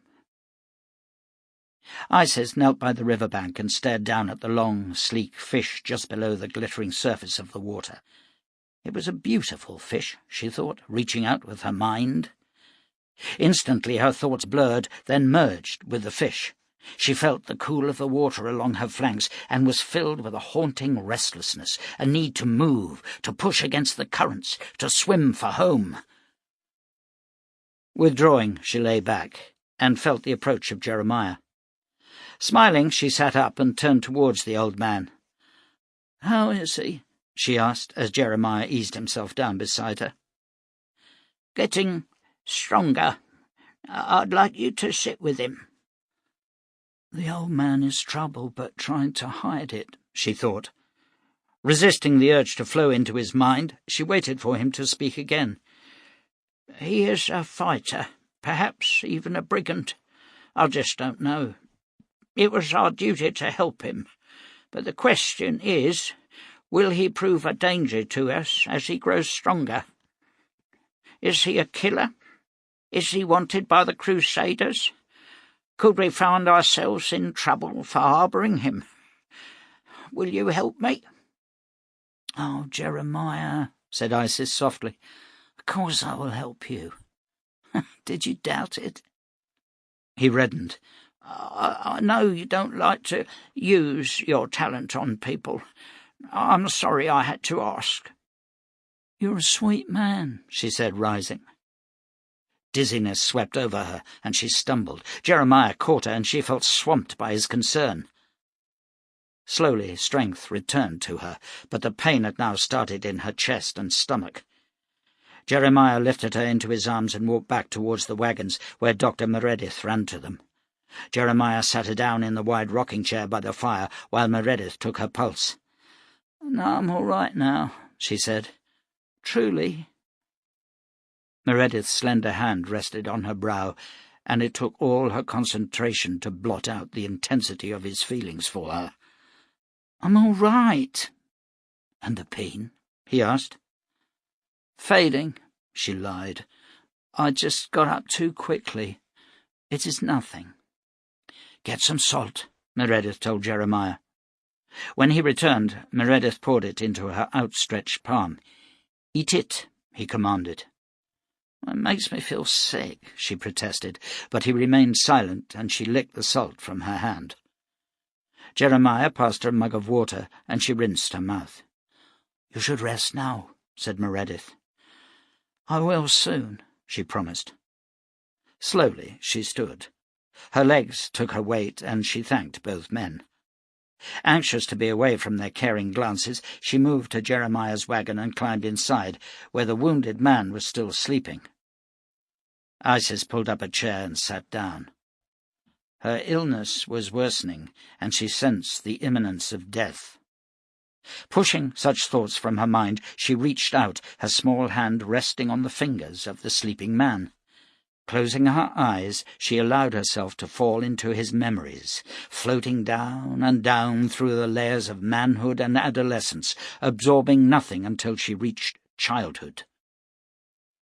2 boys, brothers, one shy and sensitive, the other boisterous and rough. Caring parents, farmers. Then the brigands came. Bloodshed and murder, the boys escaping. Torment and tragedy affecting them both in different ways, the one becoming a brigand, the other— Isis jerked back to reality, all thoughts of her illness forgotten now as she stared down at the sleeping man. "I'm staring into the face of a legend," she thought. Once more she merged with the man. The Jerusalem man, haunted by the past, tormented by thoughts of the future, riding through the wild lands seeking— a city? Yes, but much more. Seeking an answer, seeking a reason for being. And during his search, stopping to fight brigands, tame towns, kill the ungodly, riding endlessly through the lands, welcome only when his guns were needed, urged to move on when the killing was done. Isis pulled back once more, dismayed and depressed, not just by the memories of constant death and battle, but by the anguish of the man himself. The shy, sensitive child had become the man of violence, feared and shunned, each killing adding yet another layer of ice upon his soul. Again she merged. He was being attacked. Men running from the shadows. Gunfire. A sound behind her, him. Cocking the pistol, Isis, Shannow, spun and fired in one motion. A child flung back, his chest torn open. "Oh, God, oh, God, oh, God!" Isis clawed her way free of the memory, but did not fully withdraw. Instead she floated upwards, allowing time to pass, halting only when the Jerusalem man rode up to the farm of Donna Tabard. This was different. Here was love. The wagons were moving, and Isis, Shannow, rode out from them, scouting the land, heart full of joy and the promise of a better tomorrow. No more savagery and death, dreams of farming and quiet companionship. Then came the hell-born. Isis withdrew and stood. "You poor dear man," she whispered, brushing her hand over the sleeping man's brow. "I'll come back tomorrow." Outside the wagon, Dr. Meredith approached her. "What did you find out?" he asked. "He is no danger to us," she answered. The young man was tall and slender, a shock of unruly black hair cut short above the ears, but growing long over the nape of his neck. He was riding an old, sway-backed mare up and over the gap, and stared with the pleasure of youth at the distant horizons, where the mountains reared up to challenge the sky. Nesta Garrity was 17, and this was an adventure. The Lord alone knew how rare adventures were in Pilgrim's Valley. His hand curled round the pistol butt at his hip, and he allowed the fantasies to sweep through his mind. He was no longer a clerk at the timber company. No, he was a crusader, hunting the legendary Leighton Duke and his band of brigands. It didn't matter the Duke was feared as the deadliest pistolier this side of the Plague Lands. For the hunter was Nesta Garrity, lethal and fast, the bane of war-makers everywhere, adored by women, respected and admired by men. Adored by women. Nesta paused in his fantasy, wondering what it would be like to be adored by women.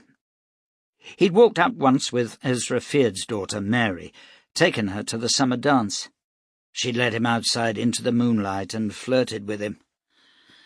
"Should have kissed her," he thought. "Should have done some damn thing." He blushed at the memory. The dance had turned into a nightmare when she walked off with Samuel Claus. They'd kissed.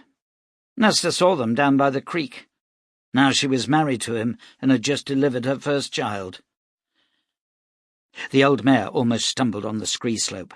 Jerked from his thoughts, Nesta steered her down the incline. The fantasies loomed back into his mind. He was no longer Nesta Garrity, the fearless crusader, but John Shannow, the famed Jerusalem man, seeking the fabled city, and with no time for women, much as they adored him. Nesta narrowed his eyes and lifted his hat from where it hung at his back. Settling it into place, he turned up the collar of his coat and sat straighter in the saddle. John Shannow would never slouch. He pictured two brigands riding from behind the boulders. In his mind's eye he could see the fear on their faces. They went for their guns. Nesta's hand snapped down. The pistol sight caught on the tip of his holster, twisting the weapon from his hands. It fell to the scree. Carefully, Nesta dismounted and retrieved the weapon. The mare, pleased to be relieved of the boy's weight, walked on. "Hey, wait!" called Nesta, scrambling towards her. But she ambled on, and the dejected youngster followed her all the way to the bottom, where she stopped to crop at the dry grass. Then Nesta remounted. "One day I'll be a crusader," he thought. "I'll serve the deacon and the Lord." He rode on. Where was the preacher? It shouldn't take this long to find him. The tracks were easy to follow to the gap, but where was he going? Why did he ride out in the first place? Nesta liked the preacher. He was a quiet man, and throughout Nesta's youth he had treated him with kindness and understanding, especially when Nesta's parents had been killed that summer 10 years ago. Drowned in a flash flood. Nesta shivered at the memory. 7 years old and an orphan. Fray McAdam had come to him then, the preacher with her. He'd sat at the bedside and taken Nesta's hand. "Why did they die?" asked the bewildered child. "Why did they leave me?" "I guess it was their time, only they didn't know it." "I want to be dead too," wailed the 7-year-old. The preacher had sat with him then, quietly talking about the boy's parents, of their goodness and their lives. Just for a while the anguish and the numbing sense of loneliness had left Nesta, and he had fallen asleep. Last night the preacher had escaped out of the church, despite the flames and the bullets, and he had run away to hide. Nesta would find him, tell him that everything was all right now and it was safe to come home. Then he saw the bodies, the flies buzzing around the terrible wounds. Nesta forced himself to dismount and approach them. Sweat broke out on his face, and the desert breeze felt cold upon his skin. He couldn't look directly at them, so he studied the ground for tracks.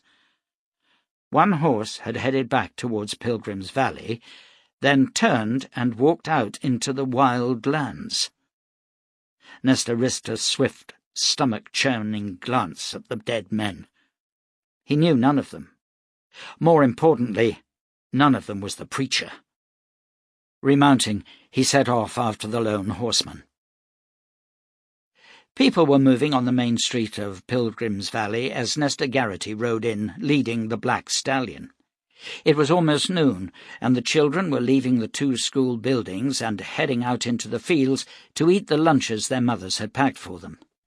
The stores and the town's 3 restaurants were open, and the sun was shining down from a clear sky. But a half-mile to the north, smoke still spiralled lazily into the blue. Nesta could see Beth McAdam standing amid the blackened timbers as the undertakers moved around the debris, gathering the charred bodies of the wolvers. Nesta didn't relish facing Beth with the news. She'd been the head mistress of the lower school when Nesta was a boy, and no one ever enjoyed the thought of being sent to her study. He grinned, remembering the day he had fought with Charlie Wills. They'd been dragged apart and then taken to Mrs. McAdam. She'd stood in front of a desk, tapping her fingers with a 3-foot bamboo cane. "How many should you receive, Nestor?" she'd asked him. "I didn't start the fight," the boy replied. "That is no answer to my question." Nestor thought about it for a moment. "4, he said. "Why 4? "Fighting in the yard is 4 strokes, he told her. "That's the rule." "But did you not also take a swing at Mr. Carstairs when he dragged you off the Atlas, Charlie?" "That were a mistake," said Nestor. "Such mistakes are costly, boy. It will be 6 for you and 4 for Charlie. Does that sound fair?" "Nothing is fair when you're 13, said Nestor. But he had accepted the 6 strokes, 3 on each hand, and had made no sound. He rode slowly towards the charred remains of the little church, the stallion meekly following his bay mare.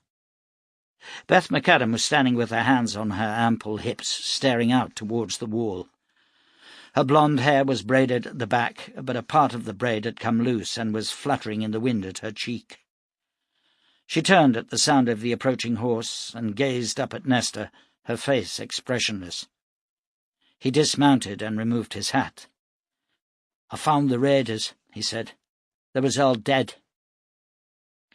"I expected that," she said. "Where's the preacher?" "No sign of him. His horse headed east, and I caught up with it. There was blood on the saddle. I backtracked and found signs of wolves and bears, but I couldn't find him." "He is not dead, Nestor," she said. "I would know. I would feel it. Here," she told him, hitting her chest with a clenched fist. "How did he manage to kill 5 men? They were all armed. All killers. I mean, I never saw the preacher ever carry a gun." 5 men, you say?" she replied, ignoring the question. "There were more than 20 surrounding the church, according to those who saw the massacre. But then I expect there were some of our own loving community." Nestor had no wish to become involved in the dispute. Wolvers in a church was hardly decent anyhow, and it was no surprise to the youngster that tempers had flared. Even so, if the Crusaders hadn't been called out to a brigand raid on Shem Jackson's farm, there would have been no violence. "Anything more you want me to do, Mrs. McAdam?" She shook her head. "That was plain murder," she said. "Nothing short." "You can't murder wolvers," said Nesta without thinking. "I mean, they ain't human, are they? They're animals." Anger shone in Beth's eyes, but she merely sniffed and turned aside. "Thank you, Nesta, for your help. But I expect you have chores to do, and I'll not keep you from them." Relieved, he turned away and remounted. "What do you want me to do with this stallion?" he called. "Give it to the Crusaders. It wa'n't ours, and I don't want it." Nesta rode away to the stone-built barracks at the south of town, dismounting and hitching both horses to the rail outside. The door was open, and Captain Leon Evans was sitting at a rough-built desk. "Good morning, sir," said Nesta. Evans looked up and grinned. He was a tall, broad-shouldered man with an easy smile. "Still looking to sign up, boy?" "Yes, sir." "Been reading your Bible?" "I have, sir, every day." "I'll put you in for the test on the 1st of next month. If you pass, I'll make you a cadet." "I'll pass, sir, I promise." "You're a good lad, Nesta. I see you found the stallion. Any sign of the preacher?" "No, sir, but he killed 5 of the raiders." The smile faded from Captain Evans's face. "Did he, by God?" He shook his head. "As they say, you can't judge a man by the coat he wears. Did you recognize any of the dead men?" "Not a one, sir. But 3 of 'em had their faces shot away. Looks like he just rode down the hill and blasted 'em to hell and gone." "5 men?" "6, said the captain. "I was checking the church this morning. There was a corpse there. It looks like when the fire was at its worst, the preacher managed to smash his way out at the rear. There was a man waiting. The preacher must have surprised him. There was a fight, and the preacher managed to get the man's gun. Then he killed him and took his horse. Jack Shale says he saw the preacher riding from town, said his coat and hair were ablaze." Nesta shivered. "Who'd have thought it?" he said. "All his sermons were about God's love and forgiveness. Then he guns down 6 raiders. Who'd have thought it?" "I would, boy," came a voice from the doorway, and Nesta turned to see the old prophet making his slow way inside. Leaning on 2 sticks, his long white beard hanging to his chest, Daniel Cade inched his way to a seat by the wall. He was breathing heavily as he sank to the chair. Captain Evans stood and filled a mug with water, passing it to the prophet. Cade thanked the man. Nesta faded back to the far wall, but his eyes remained fixed to the ancient legend sipping the water. Daniel Cade, the former brigand turned prophet, who had fought off the Hellborn in the Great War. Everyone knew that God spoke to the old man, and Nesta's parents had been 2 of the many people saved when Cade's brigands took on the might of the Hellborn army. "Who burned the church?" asked Cade, his voice still strong and firm, oddly in contrast to the arthritic and frail body. "There were raiders from outside Pilgrim's Valley," the captain told him. "Not all of them," said Cade. "There were townsfolk among the crowd. Shem Jackson was seen. Now, that disturbs me, for isn't that why the Crusaders were not here to protect the church? Weren't you called to Jackson's farm?" "Aye, we were," said the captain. "Brigands stole some of his stock, and he rode in to alert us." "And then stayed on to watch the murders? Curious." "I do not condone the burning of the church, sir," said the captain, "but it must be remembered that the preacher was told, repeatedly, that wolvers were not welcome in Pilgrim's Valley. They were not creatures of God, not made in his image, nor true creations. They are things of the devil. They have no place in a church, nor in any habitat of decent folk. The preacher ignored all the warnings. It was inevitable that some tragedy would befall. I can only hope that the preacher is still alive. It would be sad if a good man, though misguided, were to die." "Oh, I reckon he's alive," said Kate. "So you'll be taking no action against the townspeople who helped the raiders?" "I don't believe anyone helped them. They merely observed them." Cade nodded. "Does it not strike you as strange that men from outside Pilgrim's Valley should choose to ride in to lance our boil?" "The work of God is often mysterious," said Evans, "as you yourself well know, sir. But tell me, why were you not surprised that the preacher should tackle and destroy 6 armed men? He shares your name, and it is said he is your nephew, or was once one of your men in the Hellborn War. If the latter is true, he must have been very young indeed." Cade did not smile, but Nestor saw the humour in his eyes. "He is older than he looks, Captain. And no, he was never one of my men. Nor is he my nephew, despite his name." With a grunt, the prophet pushed himself to his feet. Captain Evans took his arm, and Nestor ran forward to gather his sticks. "I'm all right. Don't fuss about me." Slowly and with great dignity the old man left the room and climbed to the driving seat of a small wagon. Evans and Nestor watched as Cade flicked the reins. "A great man," said Evans. "A legend. He knew the Jerusalem man. Rode with him, some say." "I heard he was the Jerusalem man," said Nestor. Evans shook his head. "I heard that too, but it is not true. My father knew a man who fought alongside Cade. He was a brigand, a killer, but God shone the great light upon him." The deacon stood on the wide balcony, his silver-white beard rippling in the morning breeze. From this high vantage point he gazed affectionately out over the high walls and down on the busy streets of Unity.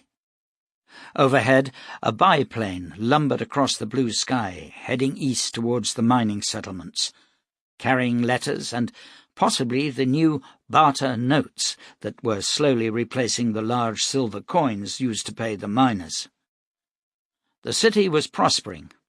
Crime was low, and women could walk without risk, even at night, along the well-lit thoroughfares. "I've done the best I could," whispered the old man. "What's that, deacon?" asked a slender, round-shouldered man with wispy white hair. "Talking to myself, Geoffrey. Not a good sign." Turning from the balcony, he re-entered the study.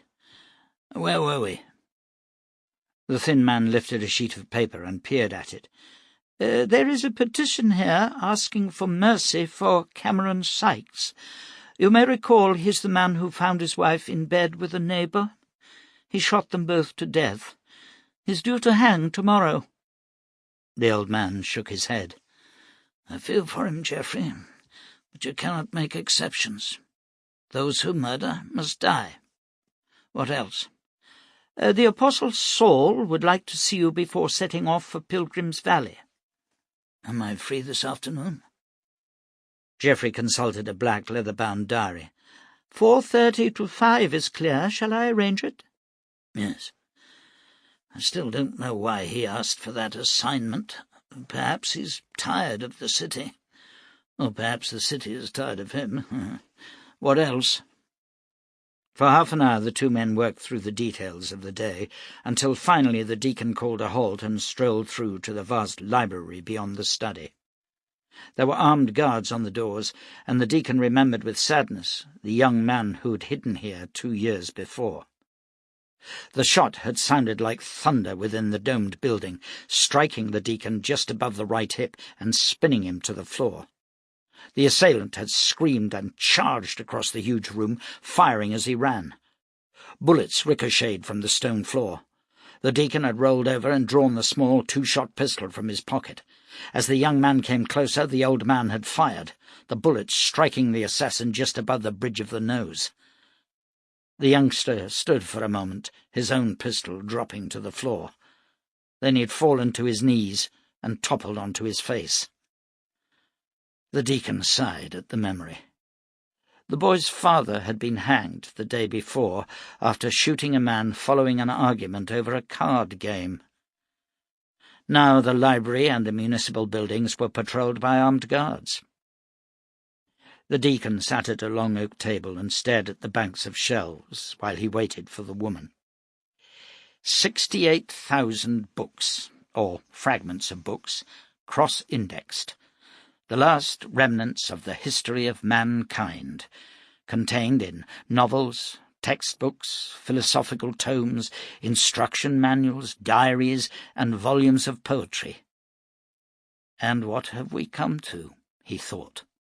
A ruined world, bastardized by science and haunted by magic.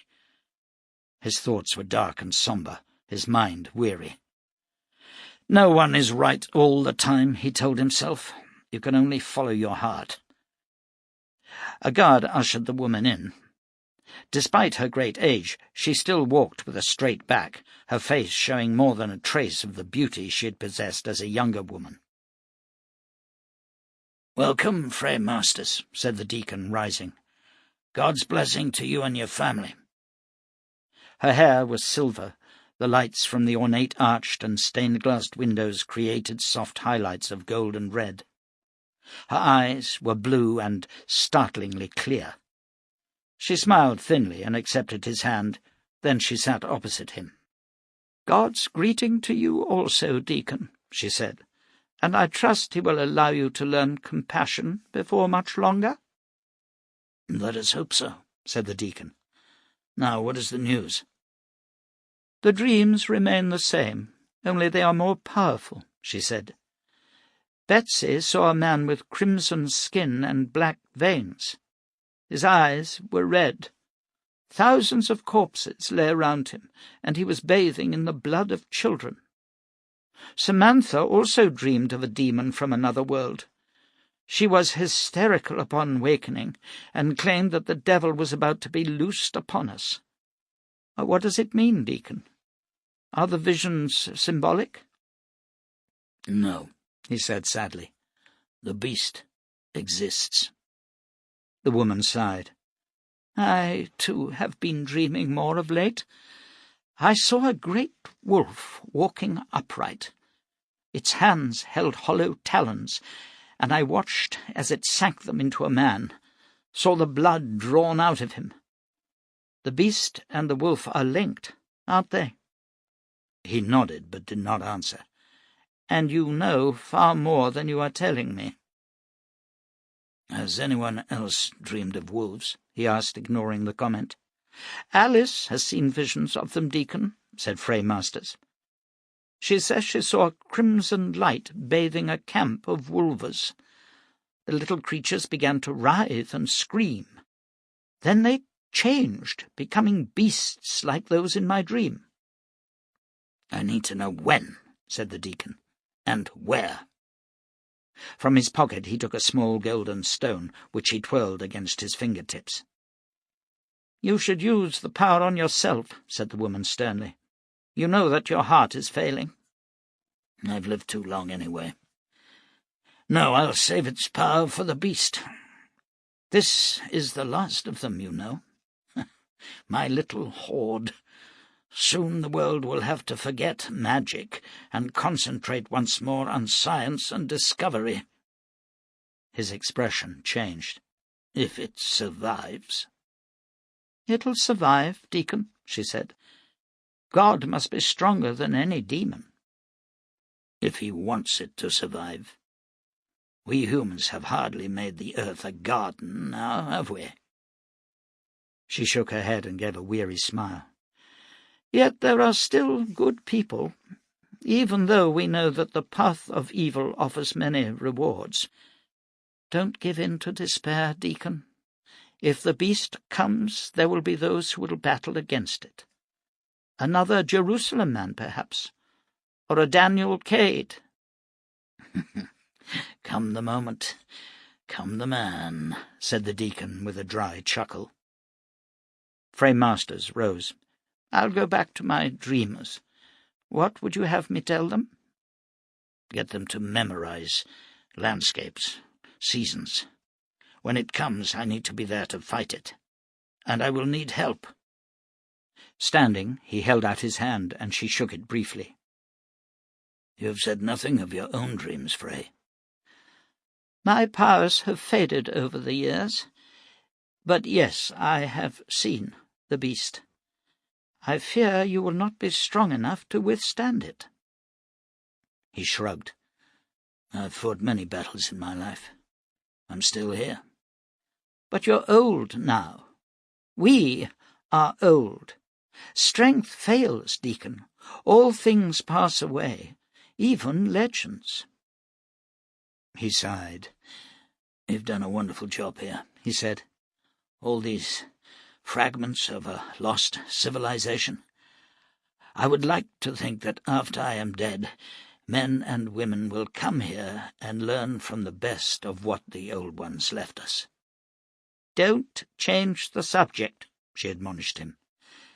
"You want me to spare the man who killed his wife and her lover?" "Of course. And you are still changing the subject." "Why should I spare him?" "Because I ask it, Deacon," she said simply. "I see. No moral arguments, no scriptural examples, no appeal to my better nature?" She shook her head, and he smiled. "Very well. He will live."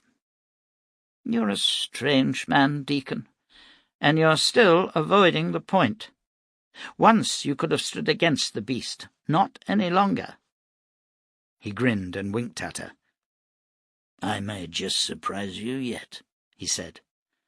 "I'll grant you that. You are a surprising man."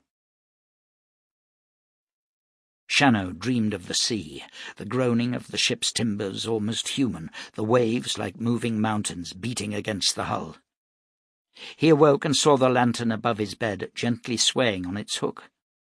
For a moment the dream and the reality seemed to blend.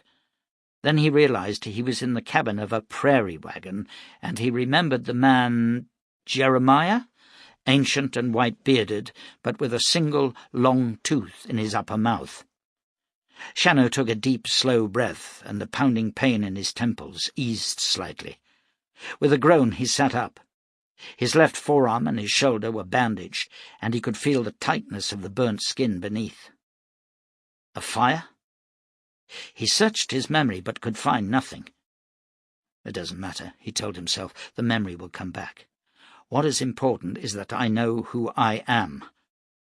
John Shannow, the Jerusalem man. And yet, even as the thought struck him, he felt uneasy, as if the name was, what, wrong? No. His guns were hanging from the headboard of the bed. Reaching out, he drew a pistol. It felt both familiar and yet strange in his hand. Flicking the release, he broke open the pistol. 2 shells had been fired. Instantly, momentarily, he saw a man fall back from his horse, his throat erupting in a crimson spray. Then the memory vanished. A fight with brigands. Yes, that must have been it, he thought. There was a small hand mirror on a shelf to his right. He took it down and examined the wound in his temple.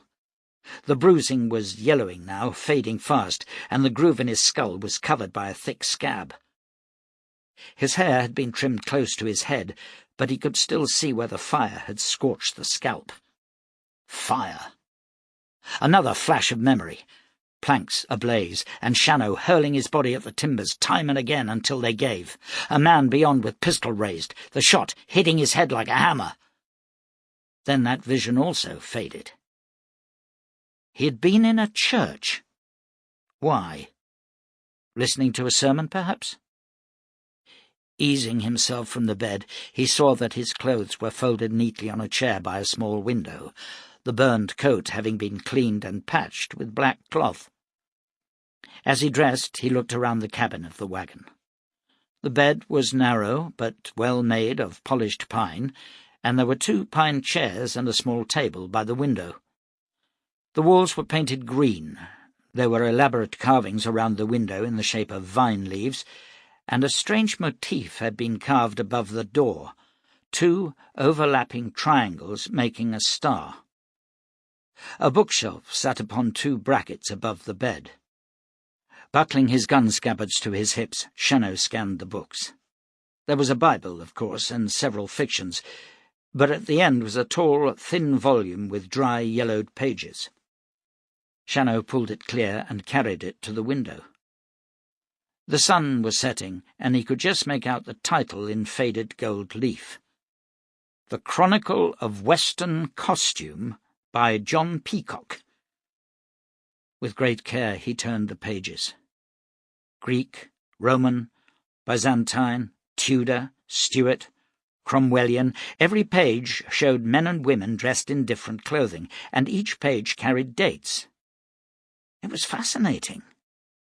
Until the coming of the plains, many men had believed that only 300 years had passed since the death of Christ, but the men and women travelling in those great ships of the sky had changed all that, consigning the previous theories to the dust of history. Shannow paused. "How do I know that?" He replaced the book, then moved to the rear of the cabin, opening the door and climbing unsteadily down the 3 steps to the ground. A young woman with short blonde hair was still walking towards him, carrying a dish of stew. "You should still be in bed," she admonished him. In truth, he felt weak and breathless and sat back on the wagon steps, accepting the stew. "Thank you, lady." She was extraordinarily pretty, her eyes blue-green, her skin pale tan. "Is your memory returning, Mr. Shannow?" "No," he said, then began to eat. "It will in time," she assured him. The outside of the wagon was painted in shades of green and red, and from where he sat, Shannow could see 10 other wagons similarly decorated. "Where are you all going?" he asked. "Where we like," said the girl. "My name is Isis." She held out her hand, and Shannow took it. Her handshake was firm and strong. "You're a good cook, Isis. The stew is very fine." Ignoring the compliment, she sat down beside him. "Dr. Meredith thinks you may have a cracked skull. Do you remember nothing at all?" "Nothing I wish to talk about," he said. "Tell me about you." "There is little to tell," she told him. "We are what you see, wanderers. We follow the sun and the wind. In summer we dance, in winter we freeze. It's a good way to be." "It has a certain charm," said Shannow. "Yet is there no destination?" She looked at him in silence for a moment, her large blue eyes holding his gaze. "Life is a journey with only one destination, Mr. Shannow. Or do you see it otherwise?" "It doesn't pay to argue with Isis," said Jeremiah, moving into sight. Shannow looked up into the old man's grizzled face. "I think that is true," he said, rising from the step. He felt unsteady and weak, and reached out to grasp the edge of the wagon. Taking a deep breath, Shannow moved into the open. Jeremiah stepped alongside, taking his arm. "You are a tough man, Mr. Shannow, but your wounds were severe." "Wounds heal, Jeremiah." Shannow gazed at the mountains. The nearest were speckled with stands of timber, but further away, stretching into an infinite distance, were other peaks, blue and indistinct. "It is a beautiful land." The sun was slowly sinking behind the western peaks, bathing them in golden light. Off to the right, Shannow focused on a rearing butte, the sandstone seeming to glow from within. "It is called Temple Mount," said Jeremiah. "Some say it is a holy place where the old gods live. For myself, I believe it to be a resting place for eagles. Nothing more." "I've not heard the name," Shannow told him. "The loss of memory must cause you some anguish," said Jeremiah. "Not tonight," Shannow answered. "I feel at peace. The memories you speak of hold only death and pain. They will come back all too soon, I know this. But for now I can look at the sunset with great joy." The two men walked towards the river bank. "Thank you for saving my life, Jeremiah. You are a good man. How long have you lived like this?" "About 12 years. I was a tailor, but I longed for the freedom of the big sky. Then came the Unifier Wars, and the city life became even more grotesque. So I made a wagon and journeyed out into the wilderness." There were ducks and geese on the river, and Shannow saw the tracks of a fox. "How long have you nursed me?" 12 days. For a while the others thought you were going to die. I told them you wouldn't. You have too many scars. You've been shot 3 times in your life, once over the hip, once in the upper chest, and once in the back. There are also 2 knife wounds, one in the leg and a second in the shoulder. As I said, you are a tough man. You won't die easy." Shannow smiled. "That is a comforting thought. And I remember the hip wound." He'd been riding close to the lands of the Wall and had seen a group of raiders dragging 2 women into the open. He had ridden in and killed the raiders, but one of them had managed a shot that clipped Shannow's hip bone and ripped through his lower back. He would have died but for the help of the man-beast Shiran, who'd found him in the blizzard. "You are miles away, Mr. Shannow. What are you thinking?" "I was thinking of a lion, Jeremiah."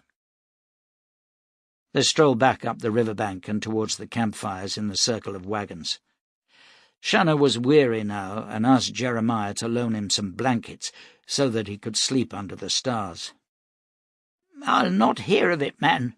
You'll stay in that bed for another day or 2, then we'll see." Too tired to argue, Shannow pulled himself up into the wagon. Jeremiah followed him. Fully clothed, Shannow stretched out on the narrow bed. The old man gathered some books and made to leave, but Shannow called out to him. "Why did you say I had an infamous name?" Jeremiah turned. "The same name as the Jerusalem man. He rode these parts some 20 years ago. Surely you've heard of him." Shannow closed his eyes. 20 years.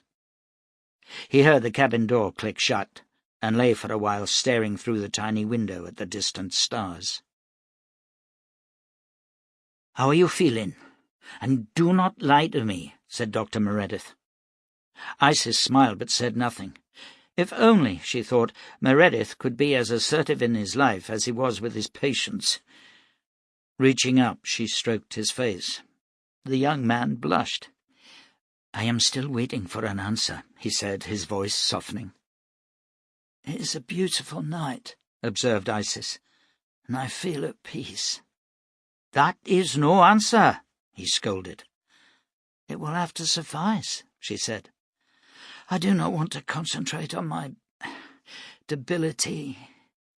We both know where my journey will end, and there's nothing we can do to prevent it." Meredith sighed, his head dropping forward, a sandy lock of hair falling across his brow. Isis pushed it back. "You are a gentleman," she told him. "A powerless man," he said sadly. "I know the name of your condition, as I know the names of the drugs that could overcome it. Hydrocortisone and fludrocortisone. I even know the amounts to be taken.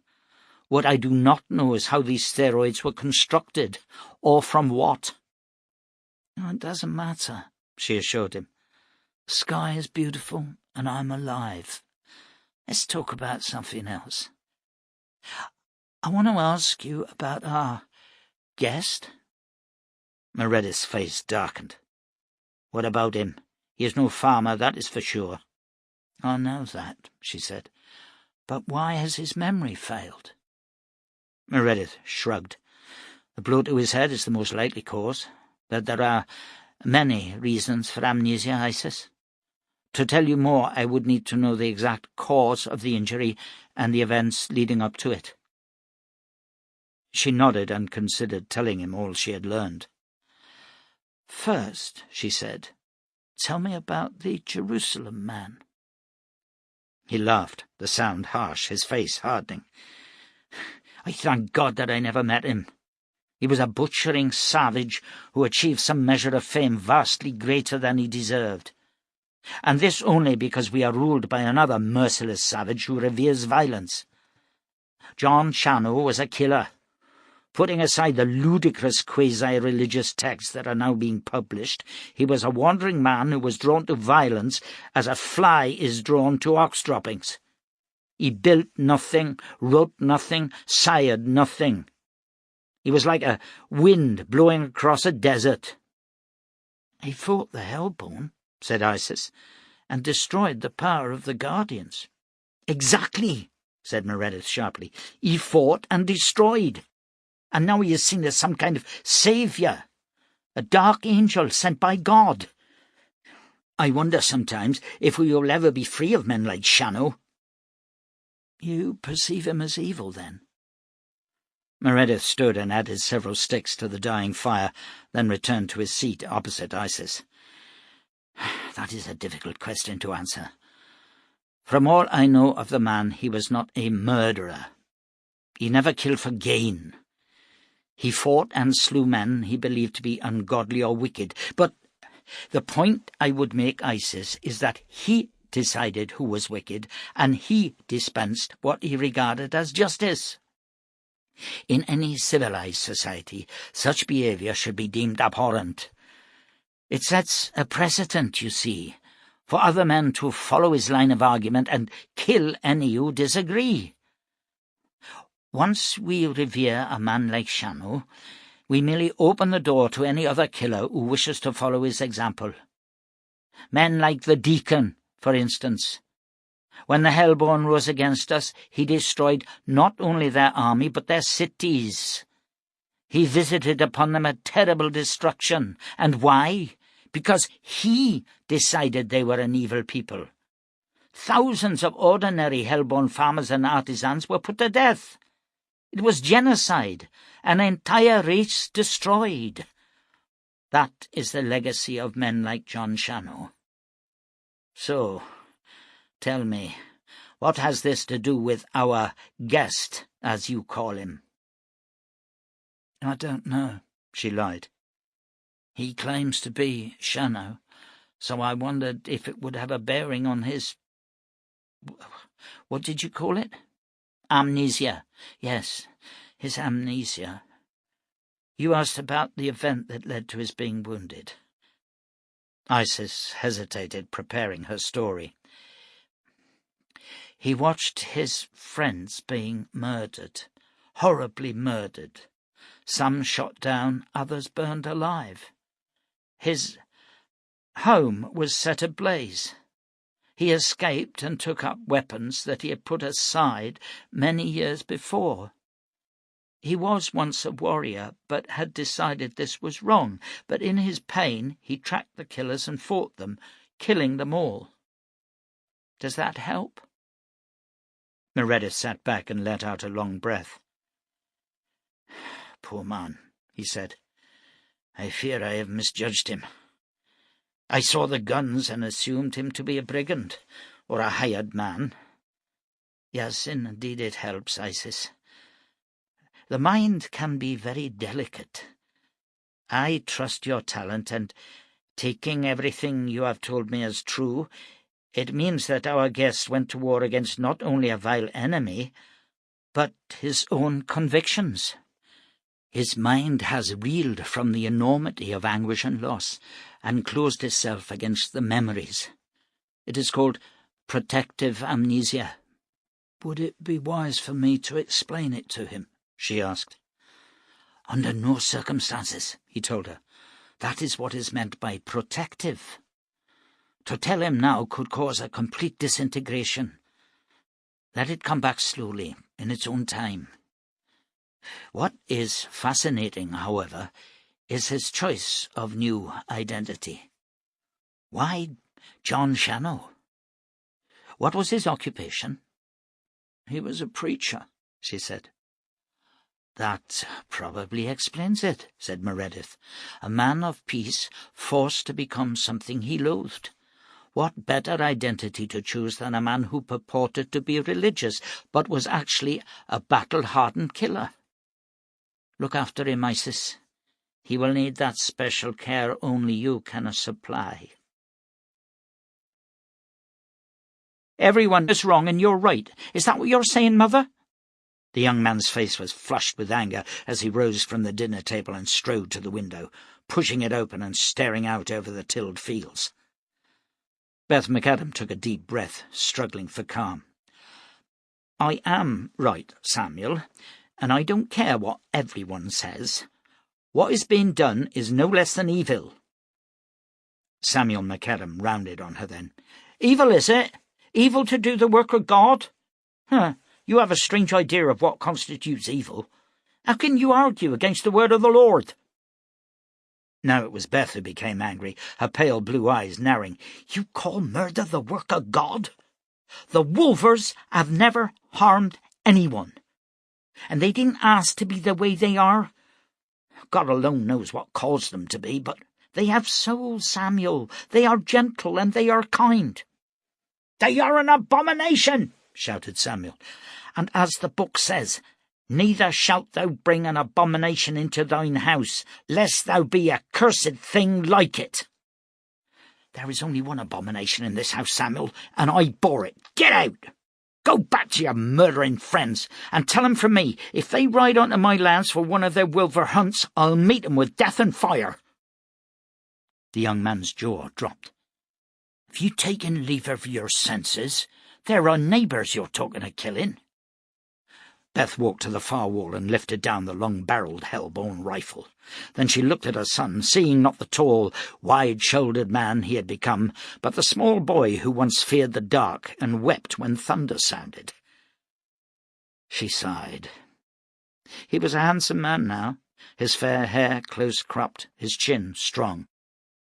But like the child he once had been, he was still easily led, a natural follower. You tell him, Samuel, exactly what I said, and if there are any who doubt my word, you can put 'em right. The first man to hunt down my friends dies. You've been seduced by the devil, he said, then swung away and strode through the door. As Beth heard his horse galloping away into the night, a small form moved from the kitchen and stood behind her. Beth turned and forced a smile. Reaching out, she stroked the soft fur of the creature's shoulder.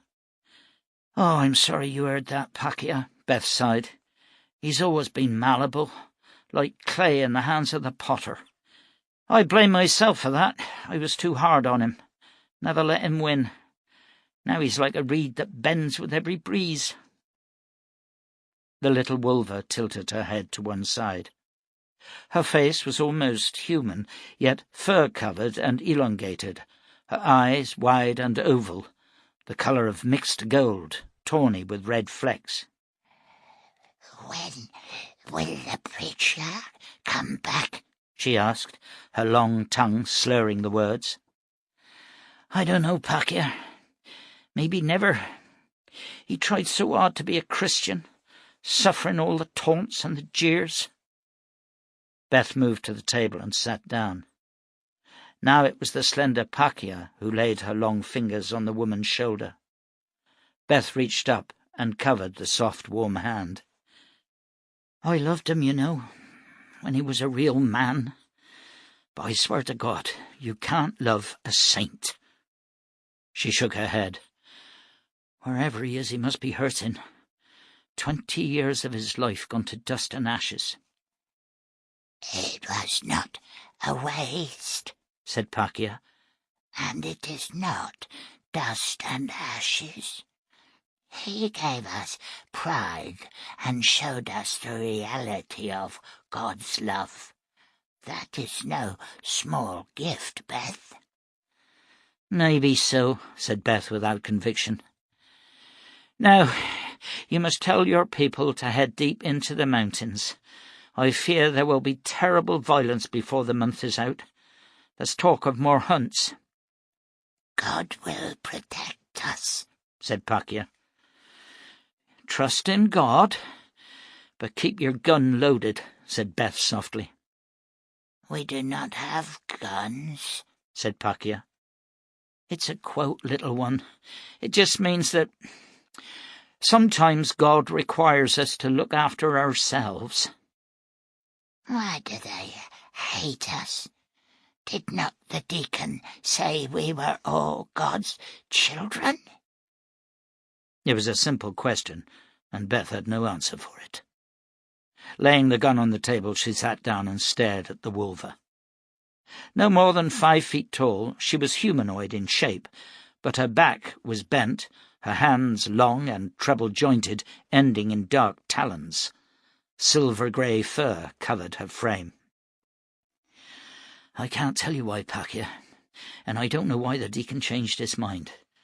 The unifiers now say you are abominations. I think they just mean different. But in my experience, men don't need too much of an excuse for hate. It just comes natural to 'em. You better go now, and don't come back for a time. I'll come into the mountains with some supplies in a little while when things have cooled down a mite." I wish the preacher was here, said Pakia. "Amen to that. But I'd sooner have the man he once was."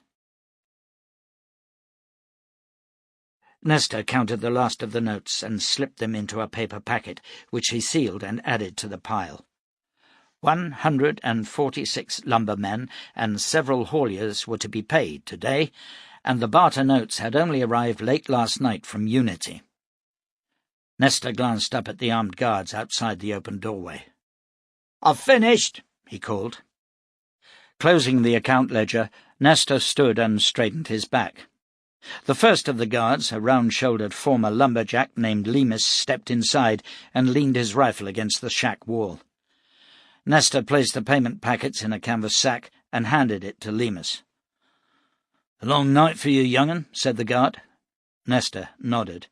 His eyes felt gritty and he yearned for sleep. "The money was due yesterday morning," he said wearily. "We thought there'd been a raid." "They went a long way up through the gap," Lemus told him. "Thought they were being followed." "Were they?" Lemus shrugged. "Who knows? But Leighton Duke is said to be in these parts, and that don't leave anyone feeling safe. Still, at least the money got here." Nesta moved to the doorway and pulled on his heavy topcoat. Outside, the mountain air was chill, the wind picking up. There were 3 wagons beyond the shack, carrying trace chains to haul the timber. The drivers were standing in a group chatting, waiting for their pay. Turning to Lemus, Nesta said his farewells and strolled to the paddock where the company horses were held. Taking a bridle from the tack box, he warmed the bridle bar under his coat. Pushing a chilled bridle into a horse's warm mouth was a sure way of riling the beast. Choosing a buckskin gelding, he bridled and saddled him and set off down the mountain, passing several more wagons carrying loggers and lumbermen to their day's labour. The sun was bright as Nesta turned off the mountain path and headed down towards Pilgrim's Valley. Far to the north he could see the squat, ugly factory building where meat was canned for shipment to the growing cities, and a little to the east, beyond the peaks, smoke had already started to swirl up from the ironworks, a dark spiral like a distant cyclone staining the sky. He rode on, past the broken sign with its fading letters welcoming travellers to Pilgrim's Valley, Pop 827. More than 3,000 people now dwelt in the valley, and the demand for lumber for new homes meant stripping the mountainsides bare.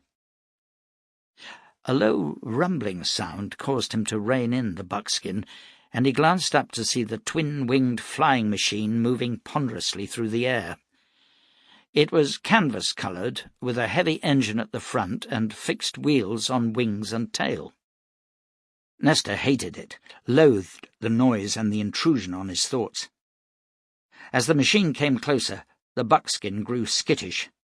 Nestor swiftly dismounted and took firm hold of the reins, stroking the gelding's head and blowing gently into its nostrils. The gelding began to tremble, but then the machine was past them, the sound disappearing over the valley. Nestor remounted and headed for home. As he rode into town, Nestor tried not to look at the charred area where the little church had stood, but his eyes were drawn to it. The bodies had all been removed, and workmen were busy clearing away the last of the blackened timbers. Nestor rode on, leaving his mount with a company ostler at the livery stable, and walking the last few 100 yards to his rooms above Josiah Broom's general store. The rooms were small, a square lounge that led through to a tiny, windowless bedroom. Nestor peeled off his clothes and sat by the lounge window, too tired to sleep. Idly he picked up the book he had been studying. The cover was of cheap board, the title stamped in red. The New Elijah by Erskine Wright. The Crusader tests would be hard, he knew, and there was so little time to read. Rubbing his eyes, he leaned back and opened the book at the marked page and read the travels of the great saint. He fell asleep in the chair and awoke some 3 hours later. Yawning, he stood and rubbed his eyes. He heard sounds of shouting from the street below and moved to the window. A number of riders had drawn up, and one of them was being helped from the saddle, blood seeping from a wound in his upper chest.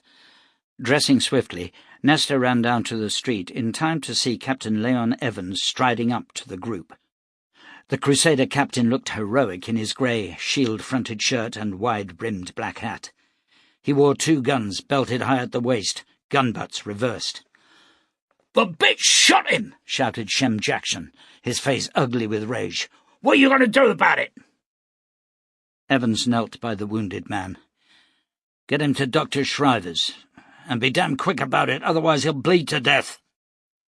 Several men lifted the groaning man and bore him along the sidewalk past Broom's store. Everyone began to speak at once, but Leon Evans raised his hands for silence. "Just one," he said, pointing to Jackson. Nestor didn't like the man, who was known for his surly manner when sober and his violent streak when drunk. Jackson hawked and spat. "We spotted some wolvers on the edge of my property," he said, rubbing a grimy hand across his thin lips. "And me and the boys here rode out after them. We come near the McAdam place when she ups and shoots.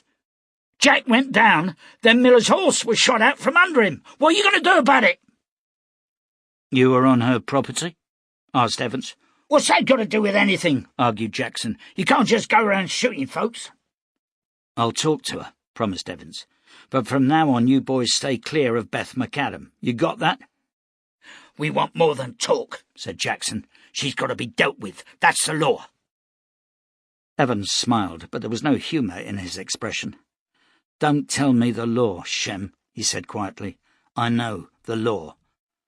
Beth McAdam gave fair warning that armed men were not to hunt on her property.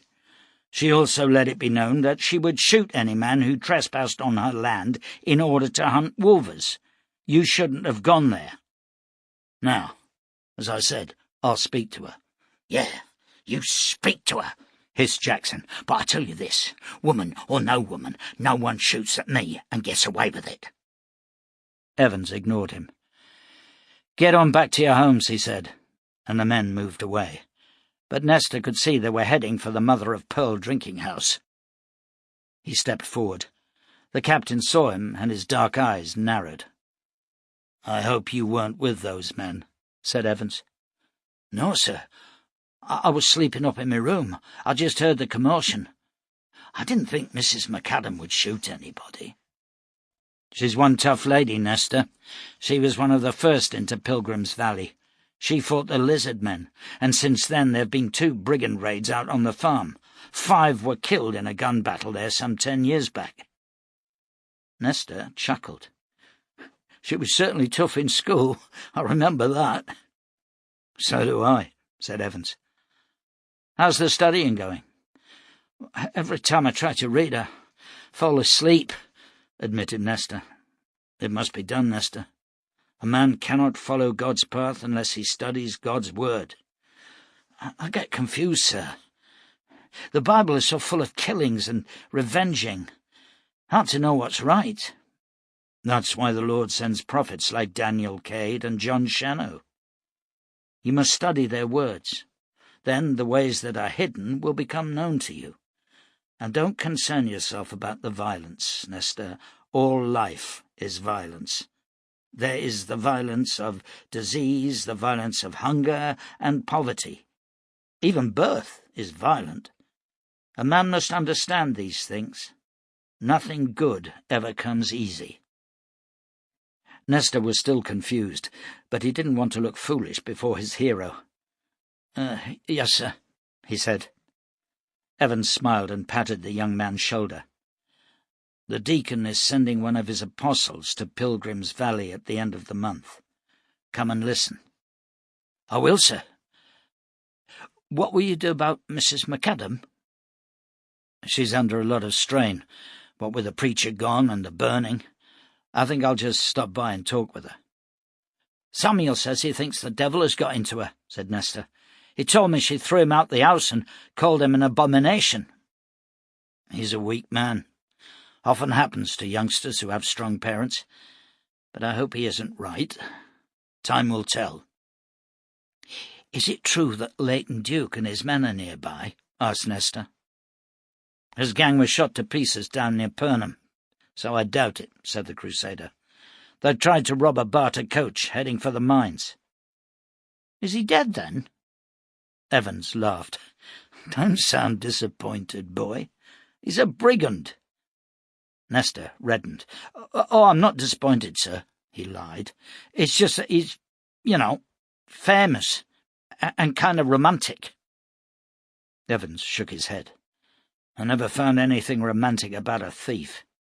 He's a man who hasn't the heart or the strength for work and steals from other better men. Set your sights on heroes a little bigger than Leighton Duke, Nesta." "Yes, sir," promised the youngster. Text copyright David A. Gemmell, 1989. Production copyright Ashet Audio, 2017. This has been an Ashet Audio production. Audible hopes you've enjoyed this program.